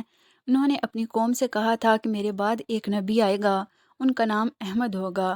حضرت عیسیٰ علیہ السلام کو جب اللہ تعالیٰ نے آسمان پر زندہ اٹھا لیا تو اس کے بعد 1.5 سال تک عیسائی ادھر ادھر بھٹکتے رہے۔ ان کے عالموں نے حضرت عیسیٰ علیہ السلام کی تعلیمات کو اکٹھا کیا، اس کا نام انجیل مقدس ہے۔ یہ ہزاروں کی تعداد میں پہنچ چکی تھیں، اس وجہ سے عیسائیوں میں جھگڑا ہوا کہ کون سی انجیل صحیح ہے۔ غرض حضرت عیسیٰ علیہ السلام کے بعد جب ہر طرف کفر و شرک اور جہالت پھیل گئی اور اللہ تعالیٰ کو لوگ بھول گئے تو پھر اللہ تعالیٰ کو اپنی مخلوق پر رحم آیا۔ اس نے لوگوں کو سیدھا راستہ بتانے کے لیے اپنے پیارے حبیب محمد صلی اللہ علیہ وآلہ وسلم کو مکہ معظمہ میں پیدا فرمایا۔ آپ صلی اللہ علیہ وآلہ وسلم 12 ربیع الاول کو مکہ معظمہ میں پیدا ہوئے۔ آپ کی والدہ کا نام آمنہ اور آپ کے والد کا نام عبداللہ تھا، جو کہ آپ کی پیدائش سے 2 ماہ پہلے وفات پا گئے۔ آپ کے دادا عبد المطلب نے آپ کی سرپرستی کی۔ اس زمانے میں عرب میں یہ دستور تھا کہ شریف گھرانوں کے بچے دیہاتوں میں پرورش پاتے تھے۔ ہمارے نبی صلی اللہ علیہ وآلہ وسلم کو بھی ایک خاتون دائی حلیمہ لے گئیں اور اس طرح آپ صلی اللہ علیہ وآلہ وسلم 6 سال تک دائی حلیمہ کے پاس رہے۔ اس کے بعد آپ کی والدہ نے آپ صلی اللہ علیہ وآلہ وسلم کو اپنے پاس بلا لیا اور 6 برس کی عمر میں ہی آپ کی والدہ بھی وفات پا گئیں اور آپ صلی اللہ علیہ وآلہ وسلم کے دادا عبد المطلب نے آپ صلی اللہ علیہ وآلہ وسلم کی پرورش کی۔ اور اللہ کی شان کہ آپ صلی اللہ علیہ وآلہ وسلم کی والدہ کے 2 سال بعد ہی آپ کے دادا بھی دنیا سے رخصت ہو گئے۔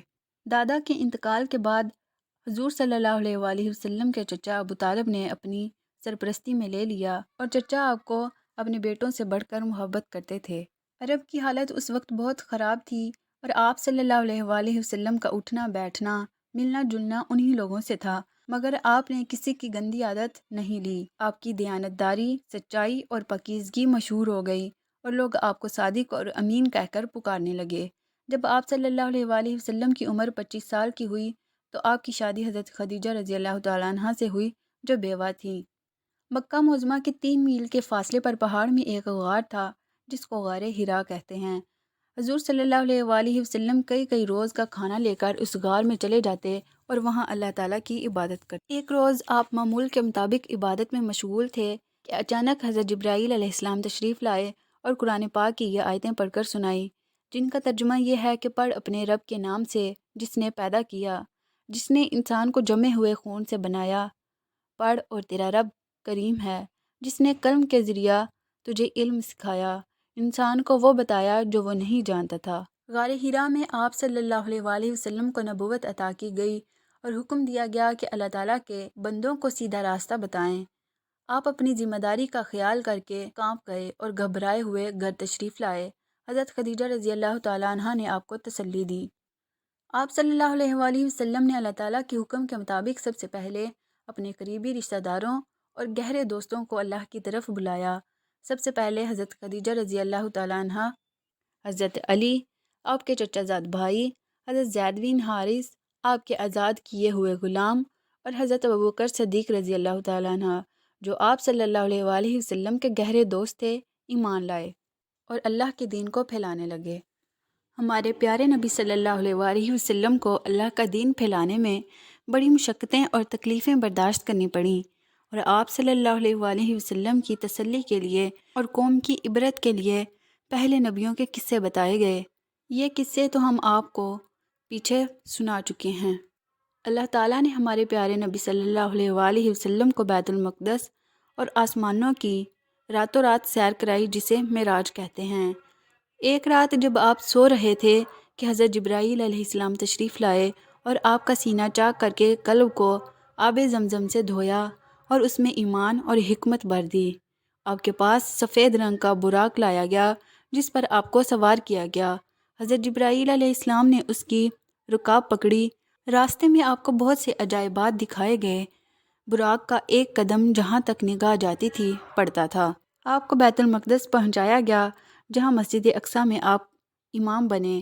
آپ کے پیچھے تمام انبیاء نے نماز پڑھی، پھر تمام انبیاء سے ملاقات کرائی گئی اور اس کے بعد آسمان کا سفر شروع ہوا اور ایک کے بعد دوسرے آسمان پر تشریف لے گئے۔ ہر آسمان پر کسی پیغمبر سے ملاقات ہوئی، پھر آپ کو سدرۃ المنتہا کی طرف بلند کیا گیا۔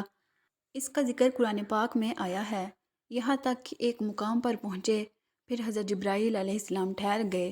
ہمارے پیارے نبی صلی اللہ علیہ وآلہ وسلم نے فرمایا کہ ایسے مقام میں کوئی دوست اپنے کو چھوڑتا ہے۔ انہوں نے کہا کہ اگر میں اس مقام سے آگے بڑھوں تو نور سے جل جاؤں۔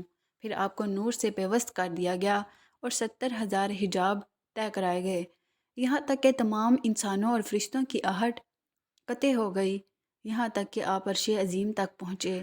اللہ تعالیٰ کی طرف سے ہمارے پیارے نبی صلی اللہ علیہ وآلہ وسلم کو امت کے لیے تحفے دیے گئے، اور وہ یہ ہیں کہ 5 نمازیں فرض کی گئیں، دوسرا سورہ بقرہ کا آخری رکوع دیا گیا، اور تیسرا جو شخص آپ کی امت میں اللہ تعالیٰ کے ساتھ کسی کو شریک نہ ٹھہرائے اس کے گناہ معاف کیے گئے، اور چوتھا یہ بھی وعدہ ہوا کہ جو شخص نیکی کا ارادہ کرے اور اس کو کرنے نہ پائے تو اس کی ایک نیکی لکھی جائے گی، اور اگر اس کو کر لیا تو کم از کم 10 حصے کر کے لکھے جائیں گے، اور جو شخص بدی کا ارادہ کرے اور پھر اس کو نہ کرے تو بالکل وہ نہ لکھی جائے گی، اور اگر اس کو کر لے تو ایک ہی بدی لکھی جائے گی۔ جب کفار مکہ بہت تکلیف دینے لگے تو آپ صلی اللہ علیہ وآلہ وسلم نے اپنے اصحاب کو ہجرت کی اجازت عطا فرمائی۔ آپ صلی اللہ علیہ وآلہ وسلم مدینہ منورہ میں 10 سال 2 ماہ رہے۔ جب جہاد فرض ہوا تو آپ صلی اللہ علیہ وآلہ وسلم نے کفار سے قتال شروع کیا۔ مدینہ منورہ آنے کے 1.5 سال کے بعد جنگ بدر ہوئی۔ جنگ بدر کا واقعہ قرآن پاک میں نقل کیا گیا ہے۔ غزوہ بدر کے بعد کافروں سے چند چھوٹی چھوٹی لڑائیاں اور جھڑپیں ہوئیں۔ پھر جنگ بدر کے 1 سال کے بعد جنگ احد ہوئی۔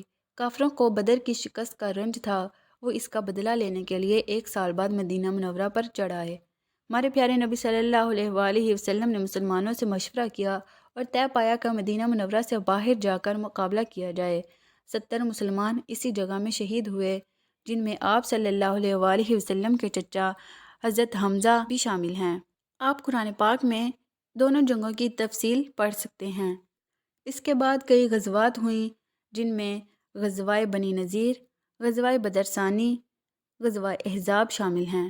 ہمارے پیارے رسول صلی اللہ علیہ وآلہ وسلم کو مدینہ منورہ میں رہتے ہوئے 6 سال ہوئے تھے کہ آپ صلی اللہ علیہ وآلہ وسلم نے خواب میں دیکھا کہ آپ مکہ تشریف لے گئے ہیں۔